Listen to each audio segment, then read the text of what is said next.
across the UK. On DAB+, on your smart speaker, on your smart TV, and on your side. This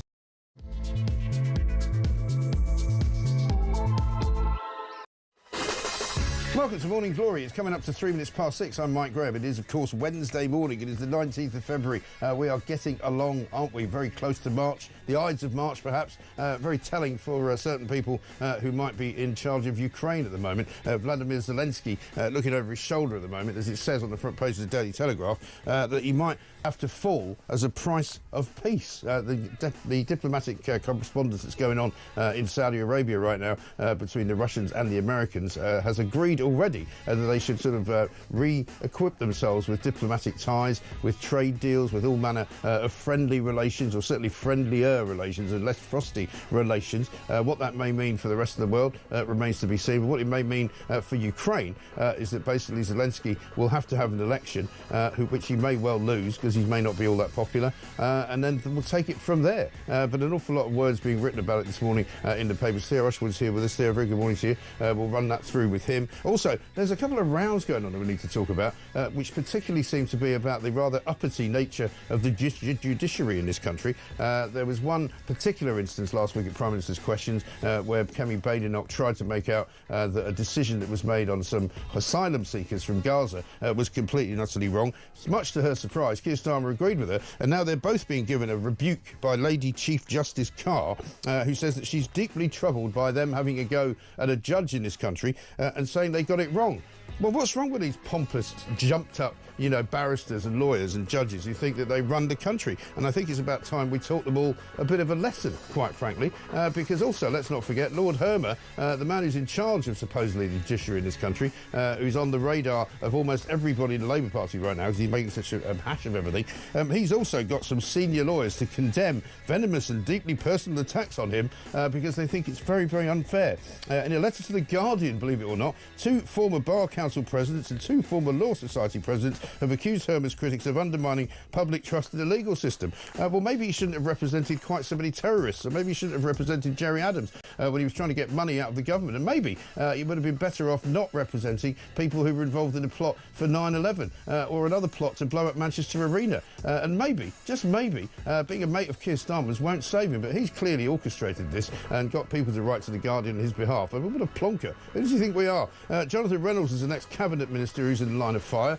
He's the business secretary. It turns out he's worse than Rachel Reeves for telling porkies. He made out he was a solicitor. He said it on his CV, he said it on his Wikipedia entry, and he also, I think, told Parliament, I'm right in saying, Theo, yes, that he was a solicitor. It turns out he was only training as a solicitor and never actually completed the training. So he's actually not a solicitor, he's a liar. Welcome to the Labour Party cabinet. This is Morning Glory. Let's get it on.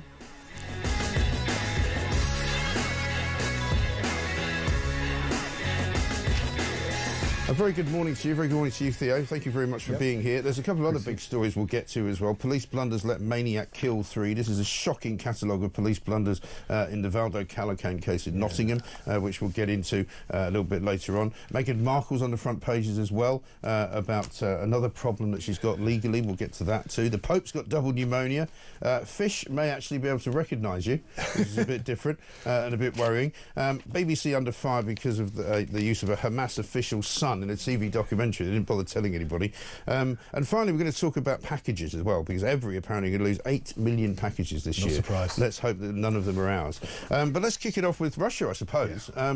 All the papers have got some version of it on the front. Yeah. Times has got, we might not put troops on the ground, but we might send more weapons to Ukraine. Telegraph, though, has the call for Zelensky calling an election which he might possibly lose. Yes, the Telegraph, I think this is the most instructive front page. Zelensky could fall as a price of peace. And the suggestion is that there'd be a ceasefire deal, and then as a result of that, there would then be elections, and you would presume the Russians would then install somebody. Yes, there'd be a democratic election, but they'd then install somebody that would be, basically a puppet of Moscow, right? And what's interesting about this is it was mentioned yesterday in Saudi Arabia. Then Trump does his press conference from Mar-a-Lago, and he's like, look at Zelensky's ratings. You've got to look, he had 3 years to do a deal. He didn't do a deal. His ratings are through the floor. They're minus 4% or something like that.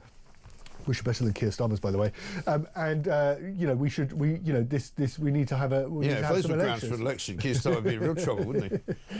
Anyway, and so Keir Starmer's then having this separate conversation with Europe where they're like, right, we're going to send in troops, we're going to have Typhoon planes, zinging over the skies of Ukraine. And it's like, that conversation, I think, is gone. Yeah. I mean, what's looking like, if we have a puppet president of Ukraine installed by Moscow, and it basically becomes a satellite, like an outpost of the Kremlin, they're not going to want peacekeepers. They don't need peacekeepers. Right. It's just. There will be people who will remember the history of Ukraine, the recent history of Ukraine, who will say that, of course, Zelensky was himself kind of relatively an installed puppet prime minister as well. So, it's not a place where they're unused to that sort of thing. No, and it's going to be. Look, it's going to be. He's got a background in television and comedy, hasn't he? Yeah, he's a comedian.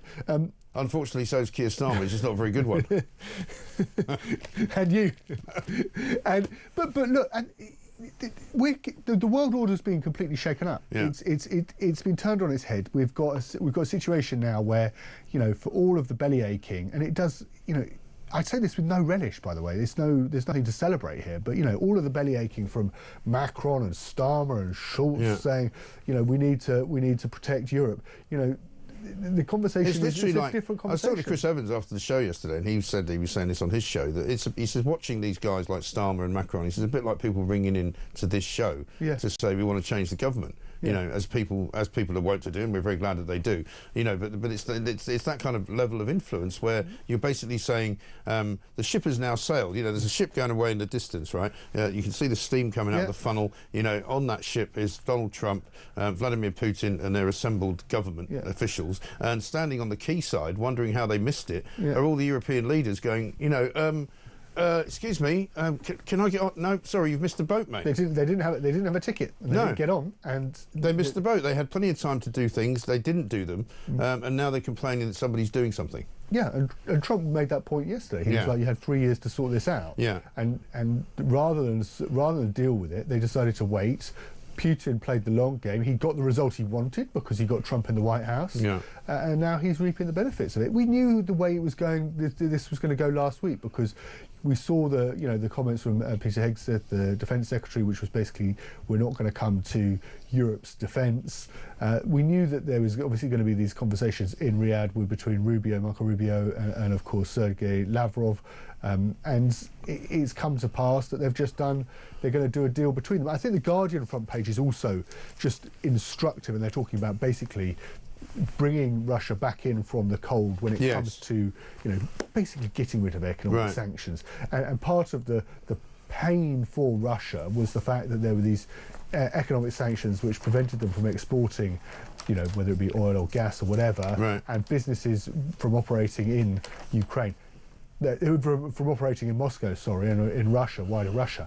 And that's going to be swept away as part of this as well. Russia is we're going to see a boom. Well, Trump's in Russia made no secret, has he, of believing that war is bad for business. I mean, that's basically his mantra. It's not just bad for the people of either country where the war's going on, but it's also bad for business. It's bad for the business of making money. The Mail's got a piece saying Trump's demand for payback from Kiev may include ports, gas and oil, and basically saying it may well be a draft contract that would see Ukraine trade access to resources and industries worth some $400 billion in return for Washington's support following the Russian invasion. So, again, nobody knows for sure how this is all going to play out. It may well be that this is the best thing for Ukraine. It could be that it's not about replacing Zelensky with a Kremlin puppet, but it's actually about restructuring Ukraine, which, let's face it, has been a very corrupt country, which nobody ever wants to mention, but has been over the course of time. And what you're going to end up with is literally a new world order in that part of the world. And I think for Keir Starmer going over to Washington next week, it's going to be absolutely critical, Mike,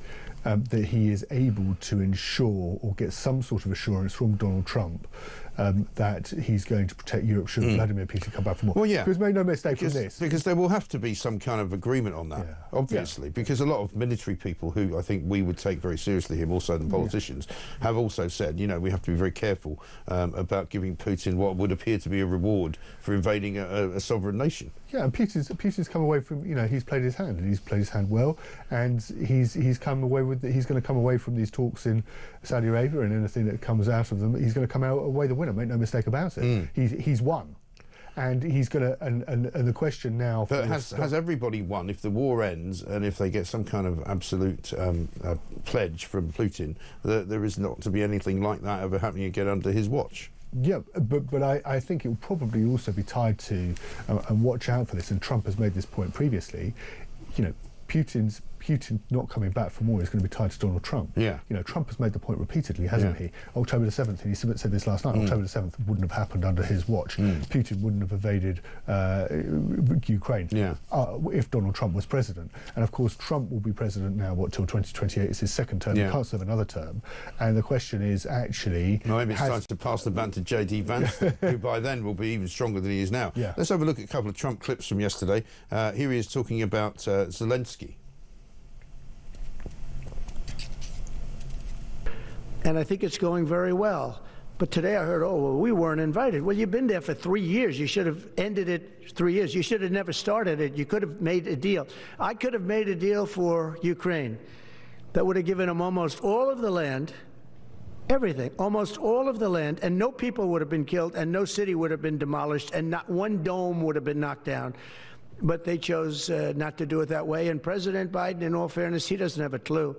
What he was so bad.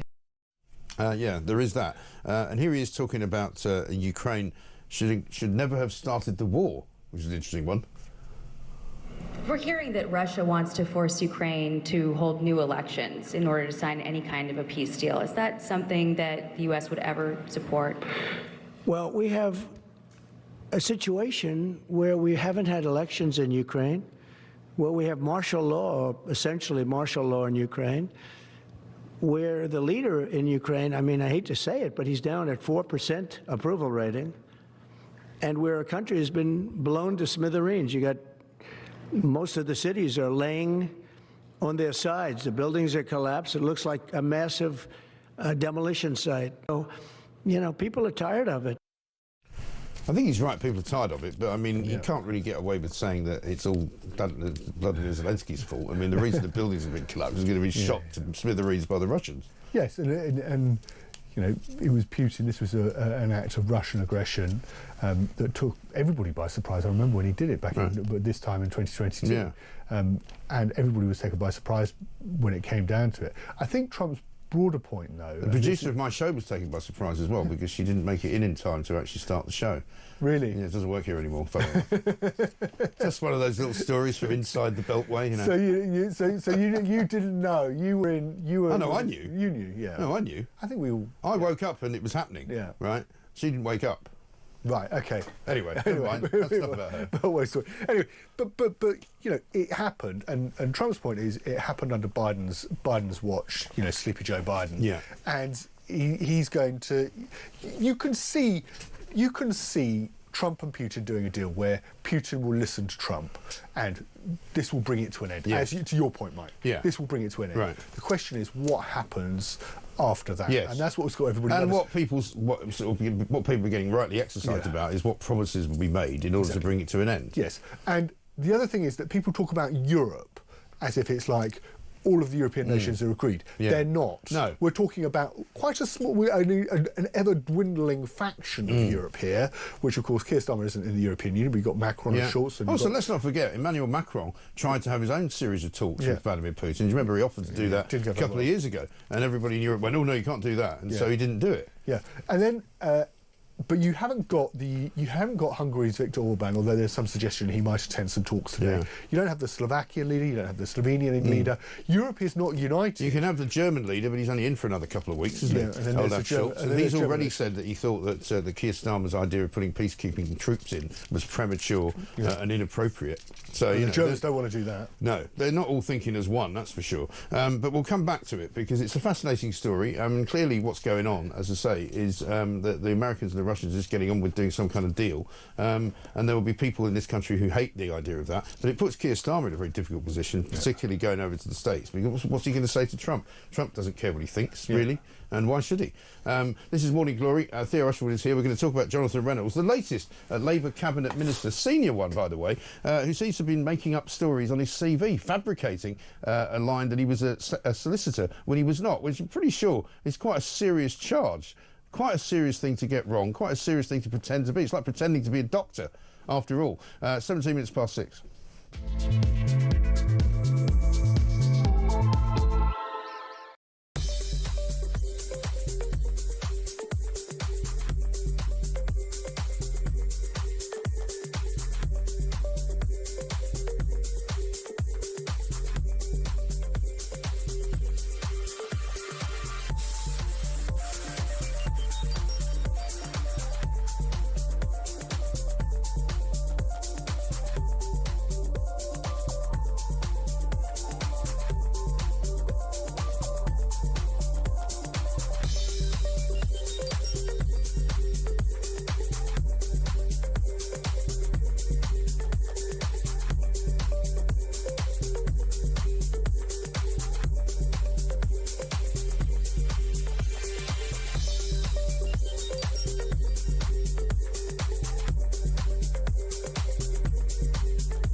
Across the UK, on DAB+, on your smart speaker, on your smart TV, and on your side. This is Talk. Welcome back to Morning Glory, 20 minutes past 6. I'm Mike Graham with you for 4 glorious hours every single weekday morning now from 6 until 10. Theo Rushwood is here with us, and believe it or not, I was actually going to put a tweet out last night, Theo, to say Jonathan Reynolds is in the firing line again because he's never registered with the Solicitors Regulation Authority, which is required to legally practice as a solicitor in England and Wales. He stated on his CV and all of the references to his application to be a parliamentarian that he was a solicitor. Now, I haven't looked into the criminality of this, but I mean, it's a pretty serious thing to do. It's a protected profession. Yeah, it is, like a doctor. And the reason I was going to put this tweet out was to say that, you know, bad news for Jonathan Reynolds, the business secretary, because Theo Usherwood is coming in tomorrow to do the papers with me. And usually, whenever some change is made to the cabinet and somebody's fired, you're here. Yes, I've had a knack. I've been like a bogeyman for. I was here when it was Louise Hay, the Transport Secretary, went. Look. And Tulip Sadiq, it's a protected profession. You can't, you can make up that you worked in McDonald's if you want to. You say you're in a rock band. Yeah, absolutely. That's absolutely fine. Well, it's not fine, but it might speak to your integrity. But there's nothing wrong with it. Yeah. But if you go, this is quite serious. This is quite serious. If you go and see a solicitor, you want to know that the person who says they're a solicitor actually is a solicitor. If you go to see the doctor, you need to know that the person you're seeing is a doctor. You can't make these things up. But the Telegraph, and this is a story that originated on the Keto Forks website, saying that he fabricated his CV after it emerged. He repeatedly described himself as a solicitor. He previously claimed, and he told the House of Commons in 2014, in fact, and this is on the record in Hansard, that, and I'm quoting here, worked as a solicitor in Manchester city centre before switching careers. But he never qualified. He was a trainee solicitor, but you have to qualify as a trainee solicitor in order to become exactly a solicitor. And if you were looking to see, you know, maybe I could hire somebody to do some work for me who is an influential figure, could be an MP, but who's also a solicitor. Your local MP is a solicitor. That's misrepresentation, isn't it? Yeah, absolutely. Seriously. And I mean, there's obviously always a tweet, and somebody I found this last night on Twitter, 2nd of November 2010. He was obviously involved in some kind of conversation with somebody, and he, under his own Twitter handle, says, "No, I was a commercial lawyer." Yeah, and then in 2011, he also implied he worked as a solicitor when he said, "Personally, I find being an MP a better for work-life balance than being a solicitor and a counsellor." And of course, the reason this is important is that Keir Starmer said his government, his cabinet, were going to all be about public service and integrity. We've got what happened with Rachel Reeves and transparency. And Rachel Reeves' LinkedIn, and the accusation is that actually in opposition, members of the now cabinet were hyping up their qualifications to prove to voters and also I think to people of influence, especially in the City of London, that they had the qualifications and they had the hinterland to prove that they could do the job of government. And of course there was always a question mark over Labour's and the ability, the capabilities of Keir Starmer's top team when he was in opposition, that actually they perhaps weren't up to it. Right. And but also those are the people that you least should tell untruths to, because if you're sitting in front of a lot of bankers who are all probably trained economists, or you're sitting in front of a load of seriously important lawyers who are very highly trained in that particular discipline, for you to pretend to be one of them is even more ridiculous, isn't it? Yes, and they want to know that you're serious, and if you're just making it up, then it's a really serious. I mean, Labour deny, they're saying this is a passing reference in a 5-minute speech where Jonathan was talking about no, it isn't. But it's not. This is important. This isn't just. No. You can't just say, oh, it's a. That's like me little saying, slip of the tongue. I used to present Newsnight. No, I didn't actually. Why would you make it up? Why would you do that? It tells me that these people have got a kind of a sort of a chip missing somewhere in their brain, because they think it's permissible to just exaggerate. I mean, we were talking yesterday about Rachel Reeves, the exaggerator, as named by Peter Blexley, because almost everything that she says is exaggerated. Yes, and that's not a good trait for somebody who wants to be in the business of running government. No, and at the very top of government. And it falls under Jonathan Reynolds' brief to do really important work, like negotiating any agreements with the closer working relationships with the European Union. Or he was on. I think he was on Laura Kuenssberg at the weekend before any of this was known, and he was talking about doing deals with talking to people in the White House, talking to people in the US Trade Commission, trying to get a situation. They were trying to make some announcement about steel, I think, on Sunday, which didn't seem to make any sense to me, to be honest. But he stated on his LinkedIn profile, which is quite an important place for people to have their CV put out there, that he was a solicitor and a trainee solicitor between 2009 and 2010, according to screenshots obtained by Guido Fawkes. Reynolds also implied he'd worked as a solicitor in a tweet in 2011, that's what I mentioned. And then, as you say, the whole business of saying that he finds it better being an MP rather than being a solicitor. Well, you can't say that if you're not a solicitor. No. I'm sorry. I mean, I'm not being a pedant here. I just think it's quite important. It's not pedantry. It's not semantics. This is important stuff. But it's about the question is, why did he do it? Why did Rachel Reeves do it? Why did Jonathan Reynolds do it? And that's the problem. And what about Louise Hay? Let's not forget her, because she also, supposedly, if you believe Keir Starmer's version of events, was, shall we say, economical with the truth about the fact that she was a convicted fraudster. Yeah, and so there's a pattern here.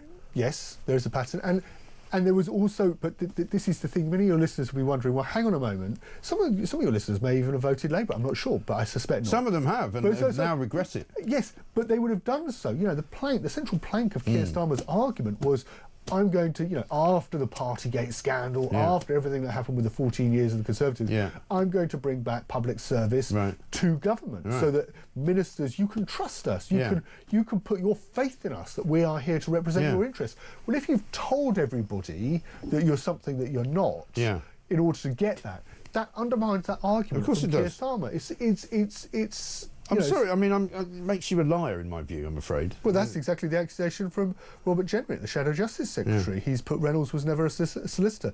Like the Chancellor, the Business Secretary fabricated his CV. Yeah, it's absolutely extraordinary. Well, I mean, no doubt, knowing the MO that we have from Keir Starmer, he won't get rid of him straight away, but there is a reshuffle coming, and maybe he'll be under pressure, because there must be pressure, surely, from the other members of the Cabinet who haven't told mistruths in order to get their jobs. They might say, well, maybe we need to sweep out all the people who have told lies and exaggerated and embellished their history in their CVs in order to get a job that they can't do very well anyway.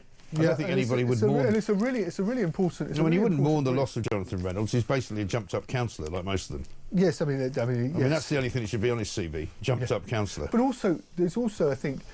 There's also something where the Cabinet don't have business experience, and we could discuss what's been going on with the farmers, and they went in for a meeting with the Treasury yesterday. Yes, and that all broke down. And that broke down because the farmers. I was at the press conference yesterday. We're talking to James Murray, who's the assistant of the assistant. Yeah.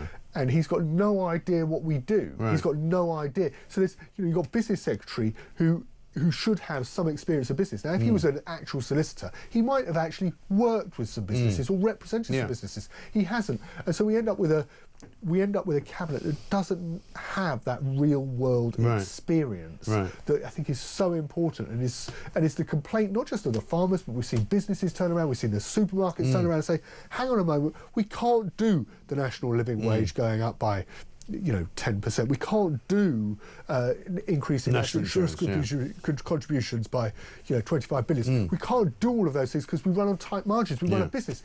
Has anybody in the Labour government, and this was the argument from the National Farming Union yesterday, actually know? Do they know what a balance sheet looks like? Well, similarly, you could ask the question of Keir Starmer and his knowledge of kind of international affairs and war zones and places where you can't just put on a camouflage jacket and walk around with Vladimir Zelensky and go, I know everything there is to know about strategic, positioning of armies and all the rest of it. It's all a joke, isn't it? Yeah, and it's sort of. It's chickens coming home to roost, isn't it? Really? That's isn't it? The grown-ups are definitely not in charge because the grown-ups have left the building, actually, I'm afraid, and the grown-ups are not in charge anymore. That's what it should say. Let's talk about the people who think they're in charge, though, because this is a fascinating one for me, and this is the lawyers of this country. I had Chris Daw on here yesterday, who made a complete fool of himself by jumping all over the phone. We were trying to talk about prisons and what was wrong with them. He ended up on a massive rant about Donald Trump and how I adored him. And I was like, all right, mate, calm down. So jump to derangement syndrome. But here we have Lady Chief Justice Baroness Carr, Lady Chief Justice Carr, who apparently has been very upset by the fact that at the Prime Minister's questions last week there was an exchange between Kemi Badenoch and Keir Starmer. She sort of tried to catch him out on that decision that an immigration tribunal judge had made to allow a Gazan family to come and live here because they had a family member. She says she's deeply troubled by the fact that both Starmer and Badenoch said that it was the wrong decision, and she's going. She's made. They're worried that they're failing to respect and protect judges. Well, I'm sorry, darling, and I know she won't like that either. So I've done it deliberately. Why should we respect them? Why should we think that everything they do is right? She's really, I tell you the secret, she's really disappointed about Keir Starmer. I don't think she's that bothered about Kemi Badenoch, but she's really worried about Keir Starmer because Keir Starmer's supposed to be a lawyer. He's supposed to be backing. He's supposed to be on their side. He's supposed to be on their side, and he's gone and said something. He's gone and given a political answer to a legal question. He said it's wrong. And that's like, he's said what everybody's thinking, right? It's wrong. Yeah, it's wrong. And the problem is, of course, that lawyers don't think like that. They think, well, actually, the law's the law, and there's no, the judge in this case applied the law correctly, and it is what it is. You can't tell us that we're wrong because we're just doing it as we're doing it. Yeah, but the idea that they walk around with their silly wigs on and their little, their little capes, and they want us to take them seriously. Well, if you keep making ludicrous left-wing judgments which are harming the nation, you're going to have to stand up and be counted, I'm afraid. Look, and we're going to tell you you're wrong when you're wrong. And I think people are just, people look at this and they like, the Ukraine scheme was set up. We're talking about, the very thing. Why was it set up? And obviously this family just taken advantage of it. Yeah, of course. The European Convention on Human Rights now is being used on a daily basis to right to a family life or right. There's another one in the Telegraph today, I think. which we can get into later. But yeah, you know, the fact is that the legal business in this country has been a law unto itself for a long time. You know, and they've become left-wing suddenly, and nobody knows why. Because it's the second story, which I mentioned earlier, is that, you know, a letter has been written to The Guardian. You know, now you know what we're dealing with here, right? From people in the Bar Council, 2 former Bar Council presidents, 2 former Law Society presidents have attacked people for attacking Lord Hermer, the Attorney General, saying that they're causing immense and untold damage to society and the rule of law. They've said that the attacks on him are venomous and deeply personal. And again, you know what's happened here. Hermer's gone to his mates. Would you mind helping me out here? Because I'm literally on the brink of losing my job because I'm so bad at it, and my history is coming back to haunt me. Yeah, and I think, you know, Keir Starmer's going to make a call about Lord Hermer. You know, does he want to get? You could get two types of lawyers to advise you, right? You could get a lawyer. You could run this radio show, Mike, and you could say nothing. Right. I'm sure you could get a lawyer to sit outside there. And go, no, can't do that. No, no. Yeah. That's like, no, can't say that. You could say nothing, or you don't want a lawyer like that, right? No. You want a lawyer who's going to say, yeah, okay, go for it, but just be aware of this. This is what you need to know. But actually, this is what you need to know. That's what you want, and that's what we want from this government. You know what? Chagos Islands, look at the panel who's made this decision from the ICJ that actually, you know, we need to find some sort of solution to it. Let's just ignore it. We don't need to worry about it. We're backed by America. They have Diego Garcia. Yes. What are they seriously going to do? Kick it into the long grass. Just we'll talk about it in a couple of years. Exactly. Yeah. And that's what happened. I think Dominic Cummings was talking about it, you know, on X. He was saying, actually, you know, this crossed his desk, and he told Boris, forget it. And he told James Cleverly, who was Foreign Secretary, forget it. And then suddenly everybody starts panicking, and they have to start some negotiations. More inexperienced, perhaps. And once you start doing that, once the civil service start doing that, it's all over, because then suddenly you're sitting around the table with these people and you've got to conclude the negotiations. Well, maybe the mistake they made was they took some legal advice from Jonathan Reynolds, you know, without realising he wasn't actually a solicitor. How about this? Hermer has been criticised, and I call him Harmer. I hope you think that's disrespectful as well, for sections of media for people he defended in court as a barrister, including Islamist terrorist Abid Nazir, who plotted an attack on a Manchester shopping centre. He's also drawn criticism for having represented the former Sinn Féin leader Gerry Adams, and overclaims he defended the disgraced lawyer Phil Shiner while he was under investigation by the Solicitors Watchdog. And all these kind of, you know, holier-than-thou solicitor types say, oh, well, everybody knows that he's not able to turn down people. Cab-rank rule, Cab-rank rule and all that. Everybody knows that's complete rubbish, right? Because the people come to him because that's his area of expertise. His area of expertise is getting human rights law to protect people who are the enemies of this country. That's what he's good at. Yeah, look. People say barristers don't hold the views of those they represent. Journalists don't hold the views of those they interview. But you know, if I went and spent, you know, my summer interviewing despots in communist countries in South America, you might turn around and go, well, see, I think you've got like a bit of a penchant for this. I think this might be you might have a sympathy. What, you mean like the BBC using the son of a Hamas official in a documentary without revealing that he's the son of a Hamas official, that kind of thing? That kind of thing, yeah. You might think, actually, well, like, you know, we're not. Your listeners aren't stupid. No, they're very smart. In fact, they're a lot smarter than the government, to be honest. But that's not saying very much. I'm sorry for insulting you. 6:35. We've got lots more to do, including we're going to talk about the Wicked Witch from Wicked, who's apparently going to play Jesus Christ, which I don't really mind that much about. Some people might not like the idea that Jesus Christ can be played by a woman in the West End play, the Jesus Christ Superstar. Also, we'll talk some more about that BBC story, and Every losing 8 million packages this year alone. This is Talk.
across the UK. On DAB+, on your smart speaker, on your smart TV, and on your side. This is Talk. Welcome back to Morning Glory, 6:37. I'm Mike Graham with you all the way through until 10 o'clock. We've got quite a few Trump clips, by the way, which have nothing to do with the whole Zelensky-Russia scenario. So maybe we should have a look at one of those. This is basically Donald Trump and Elon Musk, both being interviewed by Sean Hannity last night on Fox News. Which one should we do? Should we do Elon going to Mars? That's quite funny. He's going to go into orbit soon. Okay. Yeah. No, he's going to go to Mars. He's Starlink At some point. is in I mean, over. they always ask me, like, do you want to die on Mars? And I say, well, yes, but not on impact. Starlink is in 100 countries. This is going to be hard. I feel like I'm interviewing two brothers here. You go ahead. They seem to be very friendly. At one point, Sean Hannity points out that it's a bit of an incongruous situation because Twitter, X, whatever you want to call them, have just made a settlement with Donald Trump because he sued them and they paid him $10 million. And he said, but here you are, he's working for you for nothing. For Doge, right? Me, like Elon Musk, and he said, and he was very magnanimous. He just said, "Well, we just had the legal people deal with all that." And Trump was like, "Yeah, I was after a lot more money." It's almost like it's a comedy act they're doing together. It's a double act. Yeah, well, Sean Hannity describes them as brothers. Yeah, I mean, will they fall out properly? Do you think? Probably. I mean, if you think back to the first Trump administration when he went in with Steve Bannon and all those people who were from the sort of MAGA organisation, and Sebastian Gorka, although he's back. Yeah. You know, after about the first year and a bit, I think they were all gone. And he brought different people in. So, but I think Musk is an interesting enough character, and he brings so much to the party that maybe he's smart enough not to fall out with Trump. You know? And I think also you talk about him bringing stuff to the party. I think it's really interesting what he's doing with this Doge and this project to cut government waste. Yeah. And this idea of bringing somebody in with the expertise from business. Yeah. And of course, you know, there are the allegations that go with it, but bringing somebody with real expertise about how to run an organisation. And he actually puts it in an interesting way because he's wearing that T-shirt that he wears a lot, tech support, and he basically says, look, I'm the tech support for the country. He's basically coming into the Oval Office and saying to Donald Trump, I can give you technical help and assistance, you know, with various gadgets and various, you know, technologies to help make what you want happen, which I think is an interesting way to look at it. Yeah, and he's got that acumen. I mean, he's obviously a ferociously clever individual, and he talks about, you know, going to Mars. I mean, this is a man who, you know, whose intelligence is just off the charts. So you'd trust him to. You'd think that, you know, if anyone could do it. Well, he's a sort of problem solver as well, it seems to me. So it's going to be fascinating to watch. Let's change tack slightly and look at the Sun's exclusive on page 1 and 4 and 5. Victims' families have accused cops of having blood on their hands for 11 blunders which left Nottingham attacker Valdo Calacane free to kill. And this goes all the way back to police officers who investigated Calacane, who had attacked 2 work colleagues back in, you know, the day long before he actually killed anybody. They took 18 minutes to arrive at the scene, exceeding the target minimum of 15 minutes. On arrival, they were told that he had a safety knife before he was escorted off the premises, but they were accused of failing to act on that. You know, the list just goes on and on and on. Didn't download the CCTV of the attack to a USB stick, claiming each other had it on their body-worn cameras. No attempt to arrest him, Calacane or not. I really feel sorry for the families with this one, because it's like it's wrong on so many levels what's happened here. Because I interviewed Emma Webber last week, who's the mother, of course, of Barnaby Webber, and she just said, you know, but for the 2 police agencies getting it all wrong, our children would be alive today. Yeah, yes, and they didn't, and then the CPS in effect just let Calacane off the hook because they didn't pursue a murder charge. I mean, he's, according to his family, he's doing well in a mental hospital. And yet we had a report out last week which actually said he knew that he wasn't taking his medication, and we knew, which, by the way, the NHS wanted to hide. We knew he wasn't taking his medication. When he didn't take his medication, he knew the effect of not taking his medication at every level. You know, the families have been failed by, whether it be the police failing to, like, just do the basics of checking CCTV, just not doing their job, effectively. Just not doing their job, or whether it be the NHS of actually not ensuring that this individual, Calacane, was actually sectioned under the Mental Health Act, not just free just to roam around Nottingham to commit these appalling crimes. And Emma Webber said, you know, if it hadn't been our children, it would have been somebody else, because he was roaming around, as you say, free to kill. was a ticking time and bomb. everyone knew he was going to do it, and the police didn't stop it. Shocking. 3 million universal credit claimants not hunting for a job, front page of the Times. These are following, I suppose, the unemployment figures that came out the other day. Number of people claiming universal credit while looking for work has remained really stable broadly, but figures published yesterday show the number claiming it with no requirements of work has doubled in 3 years. Yes, and this is why the country's in so much trouble. This is this was a graph out. I saw the graph out from the DWP yesterday, and it's up from 1.5 million in January 2022 to 3.1 million now. Yeah. Individuals who are on universal credit, there is no requirement to work, and of course some claimants of universal credit have a requirement to work in order to get the universal credit. Right. But this is one of the big problems that this government has to deal with.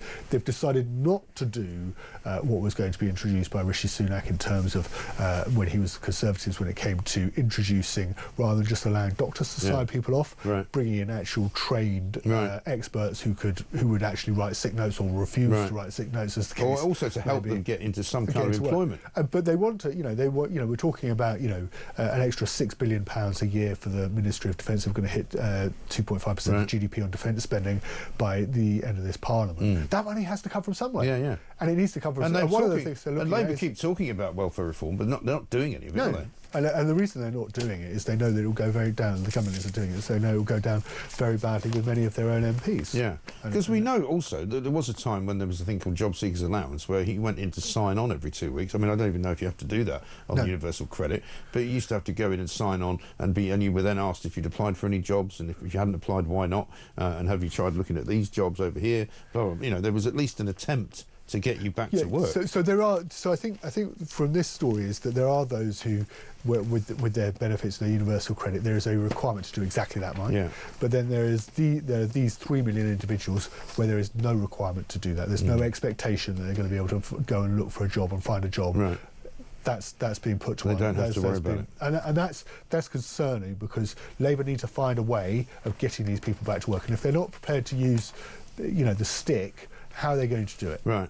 And work from home has made the front page of the Daily Star this morning. 60% of workers change into their pyjamas the second they walk through the door, but they've also found that people who work from home wear pyjamas all day. Yes. And that does not surprise me at all. No, and I tell you who I really feel sorry. I really feel sorry for the younger generation, because there's this, if you're coming into the workplace, you need. I was speaking to a boss about this a couple of months ago. You need that expertise. You need to watch how people do stuff. And the subtleties of how to manage a phone conversation. How to try and go and pitch for business. You can't do that on Zoom. You can't do it on email either. No, and you can't. You just pick that up just from learning and watching how people conduct themselves and watching how they speak to clients. Well, you've been a journalist for a long time. I mean, imagine if everything you'd ever done had only been over Zoom, and you'd never actually been able to stick a microphone in somebody's face, and as they're trying to walk past you, they don't want to talk to you. When I started at local papers, I looked at. I got this was 2 weeks' copies of the Nottingham Post. Yeah. I looked at the front page, and I looked at the names of the reporters who were most often on the front pages. I still remember their names. They're called Guy Woodford and Charlie Walker. Okay. And when I started at the Nottingham Post, I went and sat next to them. Yeah. Because I knew those were the guys who were getting all the stories, and they were the guys that I wanted to learn just from watching what just watching how they did, and they were absolute. And these were guys. They were absolute top-notch reporters. But I figured out quite quickly, and this was an advice I got from my college tutor. Just go and watch the best. Figure out who in the office are the best at doing the jobs, and those two were the obvious. And if I'd been working from home, where would you start? You wouldn't know, would you? And just on the side of that story, scientists at the University of Cambridge have apparently invented something called smart pyjamas. Now, I'm not sure I'd want a pair of smart pyjamas. I don't really want any kind of pyjamas, to be honest. Get you out of bed, walk you down. Apparently, they utilise sensors trained with artificial intelligence that can monitor disorders like sleep apnea from the comfort of your bed. They can also identify various different things that might be wrong with you, and they can sort of be like a wearable piece of clothing, like an Apple Watch, I suppose. I'm fed up with not sure I want to be monitored every single time. I bought a couple of years ago, I bought a smart kettle. Biggest waste of money. Really? What's a smart kettle do? Well, you just do the whole thing on your mobile phone. All you have to do, the only thing it doesn't do is fill it up for you. Right. Absolute waste of time. You still have to do that? Yeah, you still have to do that. So you might as well just switch off. By the time you've filled it up, why would you not just switch it on? It was hopeless, and I've given up on that. It's like people who go, "Oh, I've got this smart fridge, and I can control it when I'm in the car."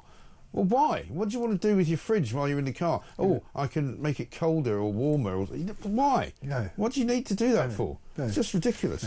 No. Speaking of energy, by the way, a quick one on Miliband getting it wrong. That pledge to cut bills by £300 gets ever further away. Yes. Page 2 of the Mail. Energy price cap is going to go up £85 next week.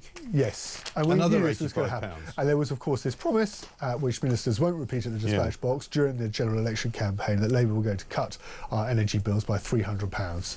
Then it was £300 over the year, over the course of the Parliament, and now they won't say it because, of course, they're not going to be able to cut because it's not bills, true. and it's going up by... I keep getting harassed, by the way. I don't know whether you can tell me anything about this, and maybe somebody out there can, by Scottish Power, who supply my electricity, saying that they want to upgrade my meter in advance of the RTS switch-off in June. There's something happening in June, apparently, which means that if I haven't done whatever it is they want me to do, upgrade the meter, I could have no electricity. I've no idea what they're talking about. Did they give you a number drastic. to ring? Sounds a bit... Oh, no, they've got all sorts of links that they want me to do. I'm like, look, it's your job to do whatever it is you do with the meter. They want me to read the meter? No, you read it. Otherwise, you pay me to read it. You know, it's your situation. It's, you know, if you want to upgrade the meter, go and do it. You know, what do you need my permission for? I don't know. My fear is they're going to try and turn it into some kind of, you know, smart meter, which I don't want. And then you end up paying more. You know, and then you end up paying more. Well, I already pay more, but that's another story. Because I refuse to have a direct debit with them, because I don't want them reaching into my bank account and stealing my money, because I don't trust them. Get it? So, 6:48. Much more to talk about, including, of course, Every and the Pope, who has double pneumonia apparently at the moment. There's fears that he's not very well at all. We'll bring you more on that after this with Theo Ashwood.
We all know what Western values are.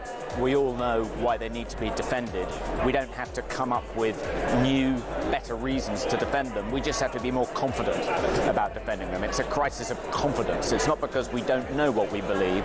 It's because we've become inhibited about telling people what we believe and standing up for our beliefs. I thought that was a good, strong message. And unlike when J.D. Vance made his speech at the Munich Security Conference, I don't think anyone in the audience here burst into tears after Kemi's speech.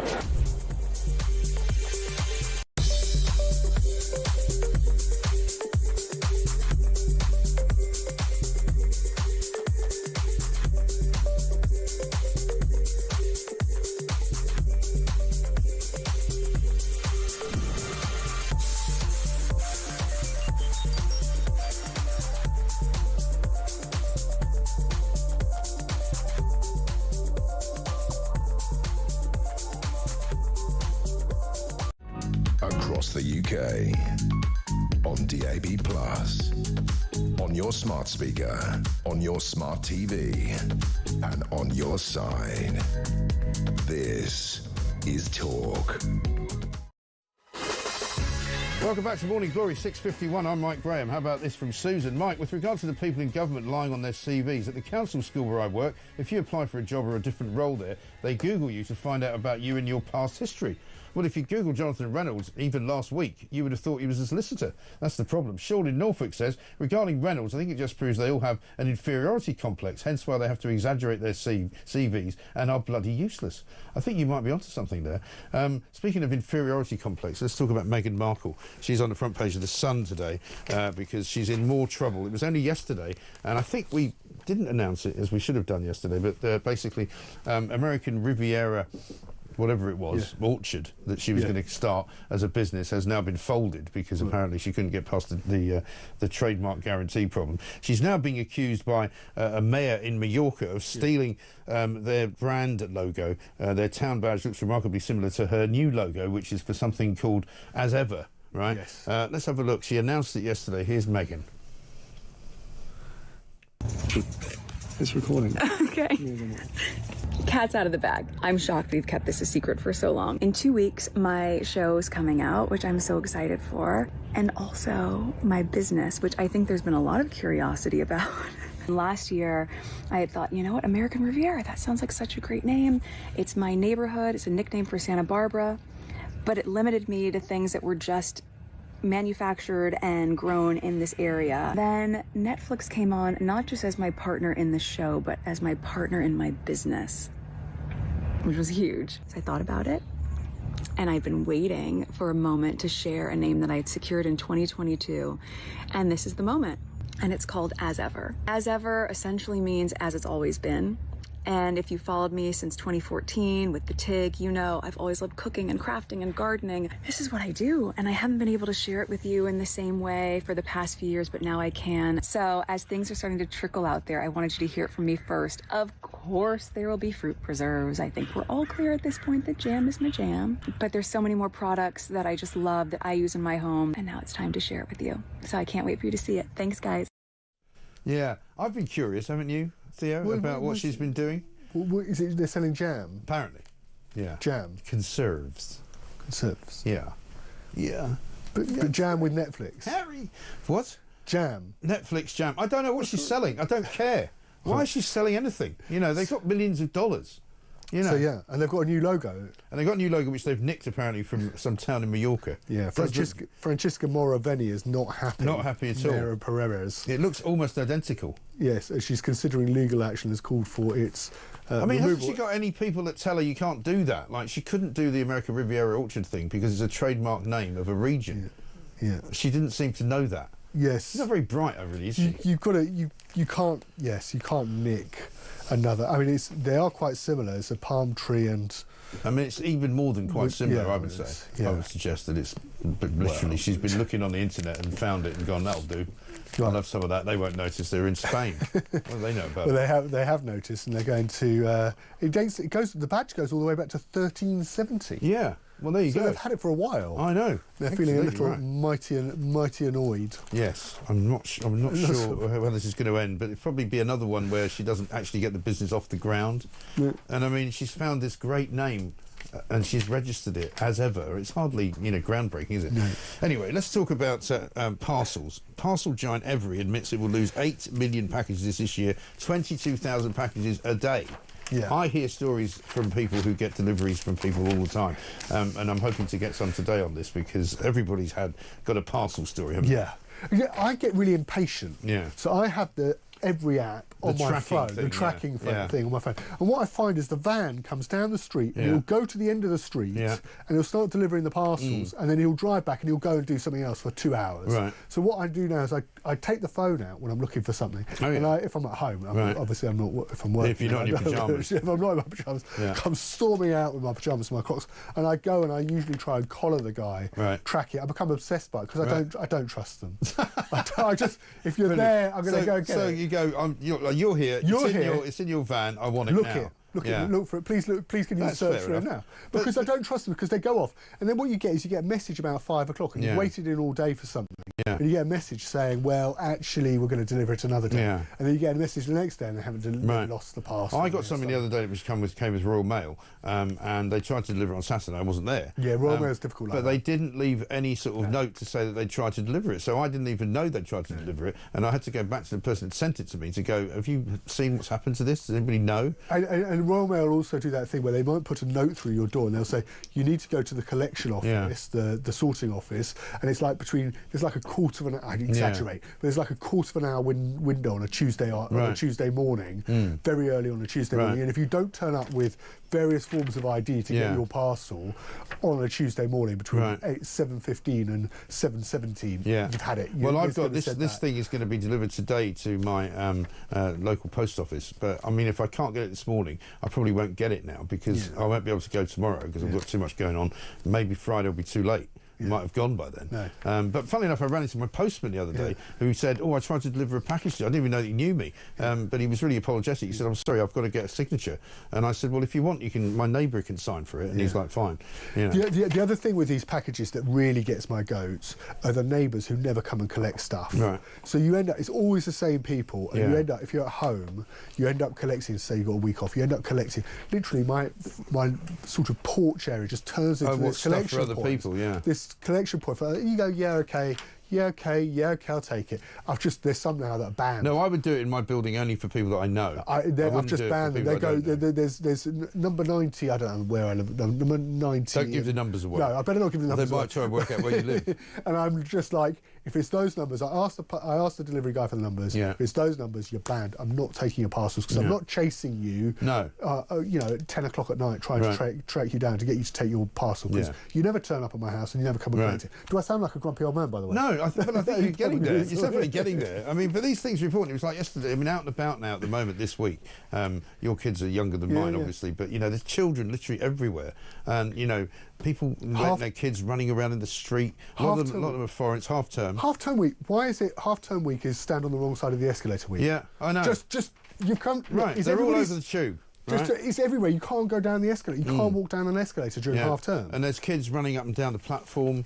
Parents just don't seem to care what they're doing. It's incredible. And I mean, I've been there. I know what it's like to have little kids. Yeah. But here's a clue. Don't let them run around where there are fast trains running because they might go under them. It's not very smart. No. Fish can actually recognise you. The final story of the day. Apparently, it's not so much goldfish, but these are fish in the sea, which doesn't really, I suppose, come as any brilliant surprise to anybody who knows a thing or two about animals. Do they recognise you and then do they forget who you are? Because I always thought goldfish had like a memory of 2 seconds. Well, it basically said they did a study where 2 divers carried food but in different gear. The fish identified the one that had the food when they went in the second time. These are sea bream. Yeah. They're trained. Tastes very nice. They're delicious with lemon and dill. Yeah, they're lovely.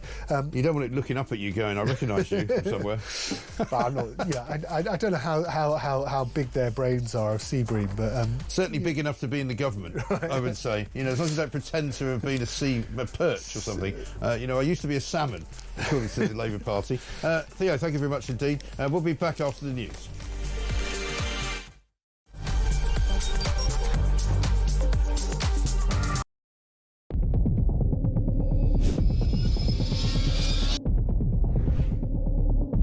I spoke with His Majesty the King to request the dissolution of Parliament, and we will have a general election on the 4th of July. I have just returned from Buckingham Palace to form the next government of this great nation.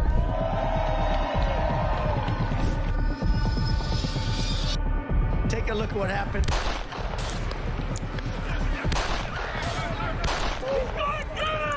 I immediately knew it was very serious, that we were under attack.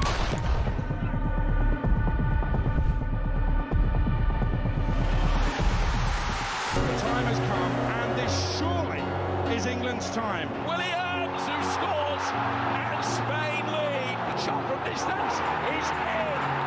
It is Cole Palmer. Low ball in, or far ball, slides it in. An absolute killer of a goal. I agree with the protest, but I don't think the violence was anywhere near necessary. No, I mean, I don't think anyone, Nigel, would ever think that the violence was the answer at all.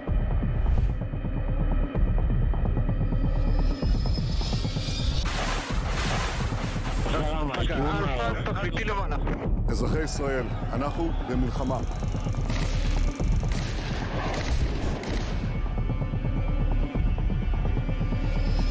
I probably took a bullet to the head because of the things that they say about me. If Donald Trump were president, Putin would be sitting in Kyiv right now. In Springfield, they're eating the dogs, the people that came in, they're eating the cats.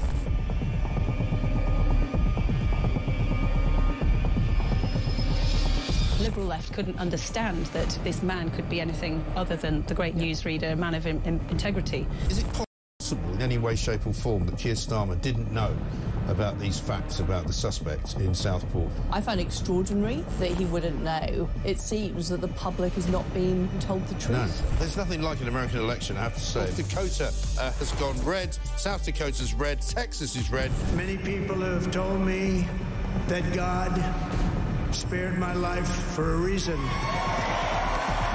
Bloomberg UK reporting Ukraine across the UK on DAB+, on your smart speaker, on your smart TV, and on your side. This is Talk.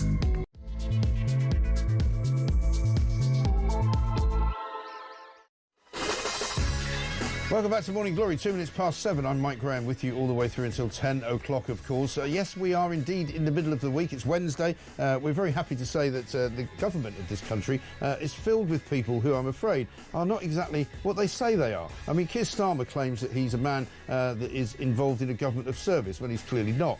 We've had Louise Haigh, who was, of course, the Transport Secretary, a convicted fraudster. We had Tulip Sadiq, the woman who was hired to be an anti-corruption minister, now under investigation for corruption and no longer a minister. We had Sue Gray, the woman who was going to mastermind the first 100 days of Labour government, who only lasted 93 days and is now in the House of Lords doing God knows what. Today we find out that Jonathan Reynolds, the business secretary, who claimed to be a solicitor, never was one. Now, I'm not quite sure what that means about him, but it seems to me that it's quite a serious thing to pretend to be. It's a protected profession, as we were hearing from Theo Usherwood.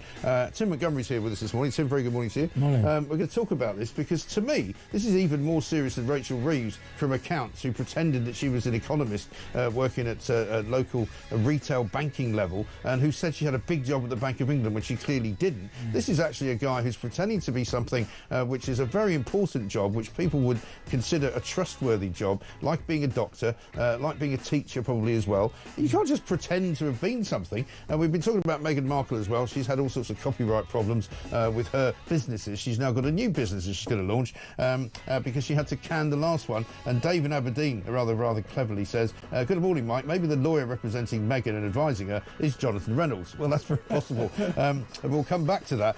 Also, of course, Russia very much on the front pages this morning. There's all sorts of noises being made about whether Volodymyr Zelensky will actually survive this particular round of peace talks between Russia and the United States, because in Saudi Arabia yesterday it was agreed that they should resume trade, they should resume diplomatic relations, and all sorts of good things should flow from that, including very possibly an election in Ukraine, which Volodymyr Zelensky might lose. Keir Starmer's supposed to go over to Washington soon to talk to the President about it all. I don't know what he's going to say. 0344 499 1000. If you've forgotten how to get in touch with us, of course, have a listen to this. Good morning, the fabulous Mike with loads of common sense. Good morning, Mike. Phil from Hertfordshire. Who on earth named them Gen Z? I reckon they should be called something more like the dipstick generation. Good morning, Mike. It's Chris in Northants here. Morning, Mike. It's Mark in Lancashire. Oh, my goodness. GB Energy, GB Railways, coming soon. GB Thought Police. I feel as though I'm living in an Orwellian novel,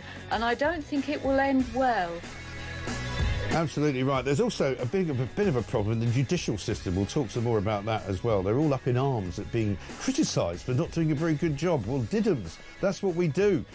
Journalists, politicians are here to criticise the legal profession. You don't get special status just because you wear a dopey wig and a gown. It's as simple as that. 0344 499 1000. This is Morning Glory. Let's get it on.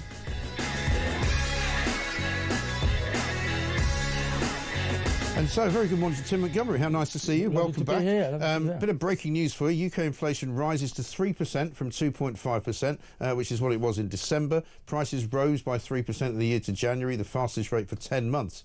Now, what does that tell you? That tells you, I would imagine, that inflation is going to continue to rise for quite a while until the Bank of England does something about it. Absolutely. Once you've got inflation into the system, it's very hard to get out of it. And of course, people still go to the supermarket and they find that their average sort of grocery, basket of groceries is still much more expensive than it used to be. And so although inflation is no longer sort of going up as fast as it was, it's still above the Bank of England's target. It is. And the Bank of England has failed to really get on top of it. And the kinds of things that people spend their money on, like, for example, energy, we're told this morning the price cap is going to go up again £85 next week alone, which is going to be another huge pressure on everyday household items, isn't it? Yeah, and I think the energy price, of course, as well as the tax burden, those are the two big things that government control. Lots of things are outside of government's control, including food prices. So much of it is international.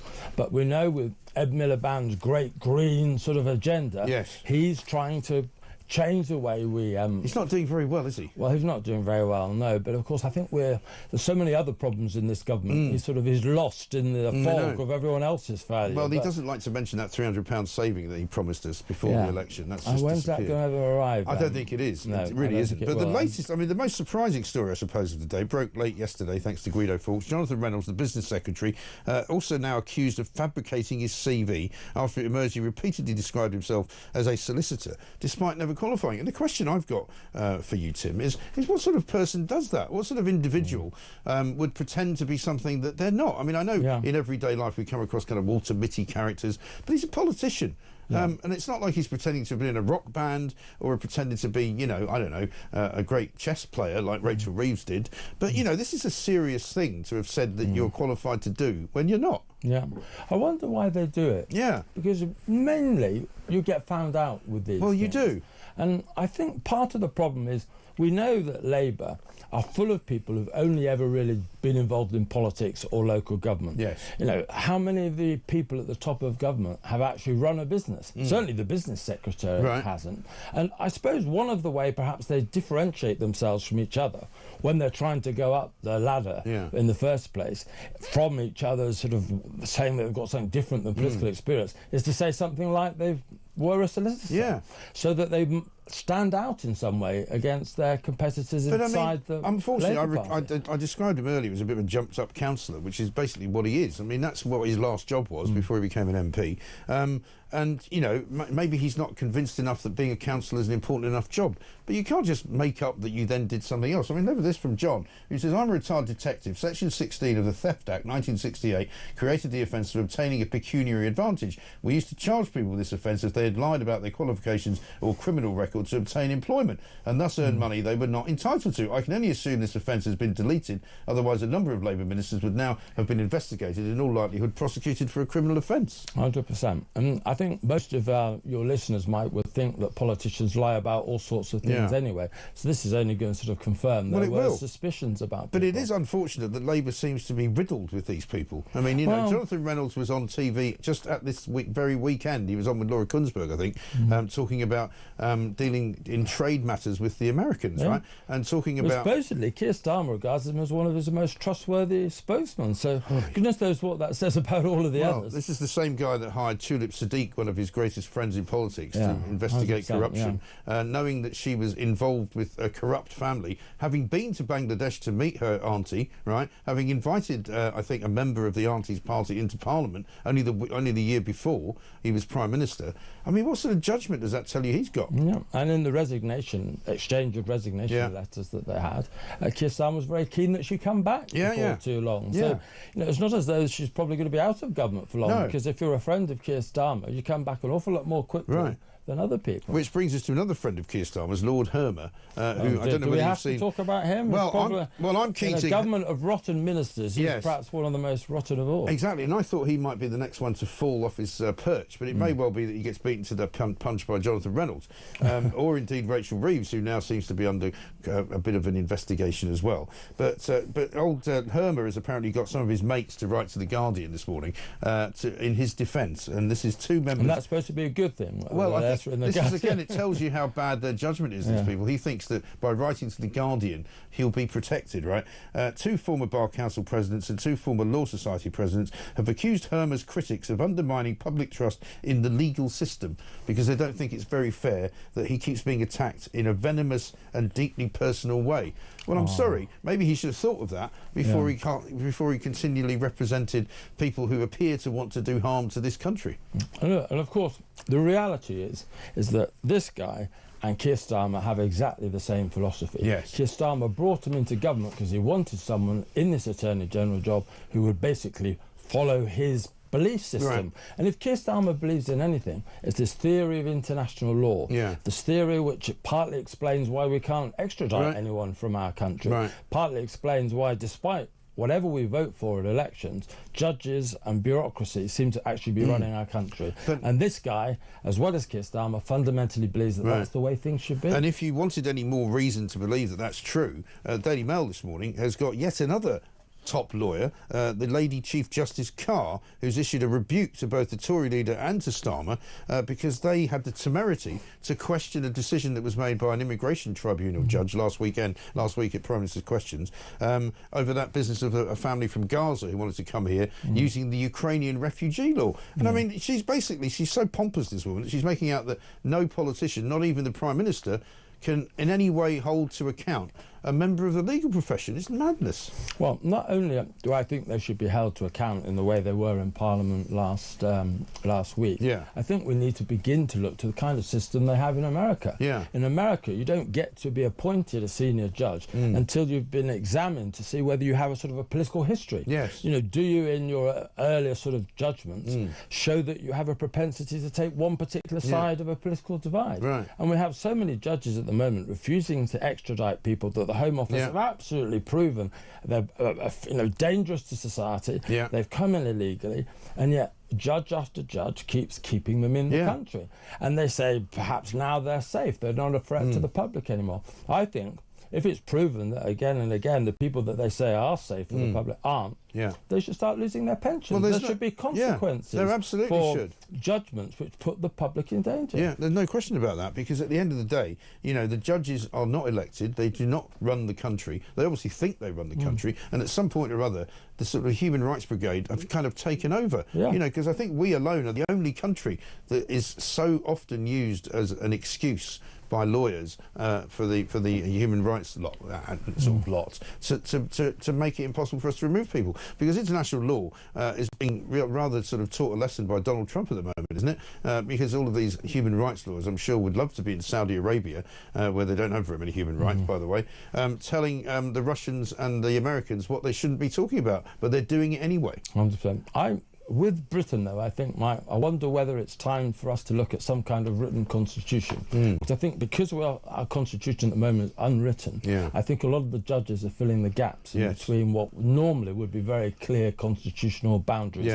I've never really been in favour of written constitution, but I think we could scrap the ECHR, which is supposedly responsible for a lot of the restrictions that we have on our ability for politics. Which is being well misused, isn't it? But the trouble is that's so embedded now in so much of British law, partly because of the the Human Rights Act that Tony Blair passed when he first came to power in '97. In which I wonder whether actually our law is so complicated now and so intertwined that unless we have a particularly set politicians saying these are our laws, these are what we want you to sort of abide by, judges, unless we have that, they'll continue to interpret wildly in the way that they have been. Well, I mean, or you could just have a strong government that would make statements which would turn out to be true. Like, for example, yesterday we played out a video from the new Director of Homeland Security, another female who's been appointed by the misogynist Donald Trump, right? And she made this incredible video in which it basically said, look, if you come to our country illegally, you will never be allowed to stay here. If you want to come and live in America and take advantage of all of our opportunities, then you're very welcome to apply to come and live here by the legal methods. But if you don't do it that way, you will never be allowed to come and live here. And that's a very straightforward statement. Absolutely. Black and white, there's no room for manoeuvre. And I said, can you imagine if we made that video in this country? You'd say, well, there might be one or two exceptions, like, for example, if your son doesn't like the chicken nuggets where you live. That was extraordinary. Or if you're a paedophile who needs access to his own children, or you've got a bird that you need to to look after because you need a right to the sanctity of family life. All sorts of nonsense, which the Americans are just not dealing with. And Trump's just saying, no more, no longer. You know, we're going to cut immigration, and this is how you do it. You just have to turn people back and say you can't come in. But what did Trump have first? And at the end of his first term, the great thing that he achieved was he turned the Supreme Court of America into a conservative majority.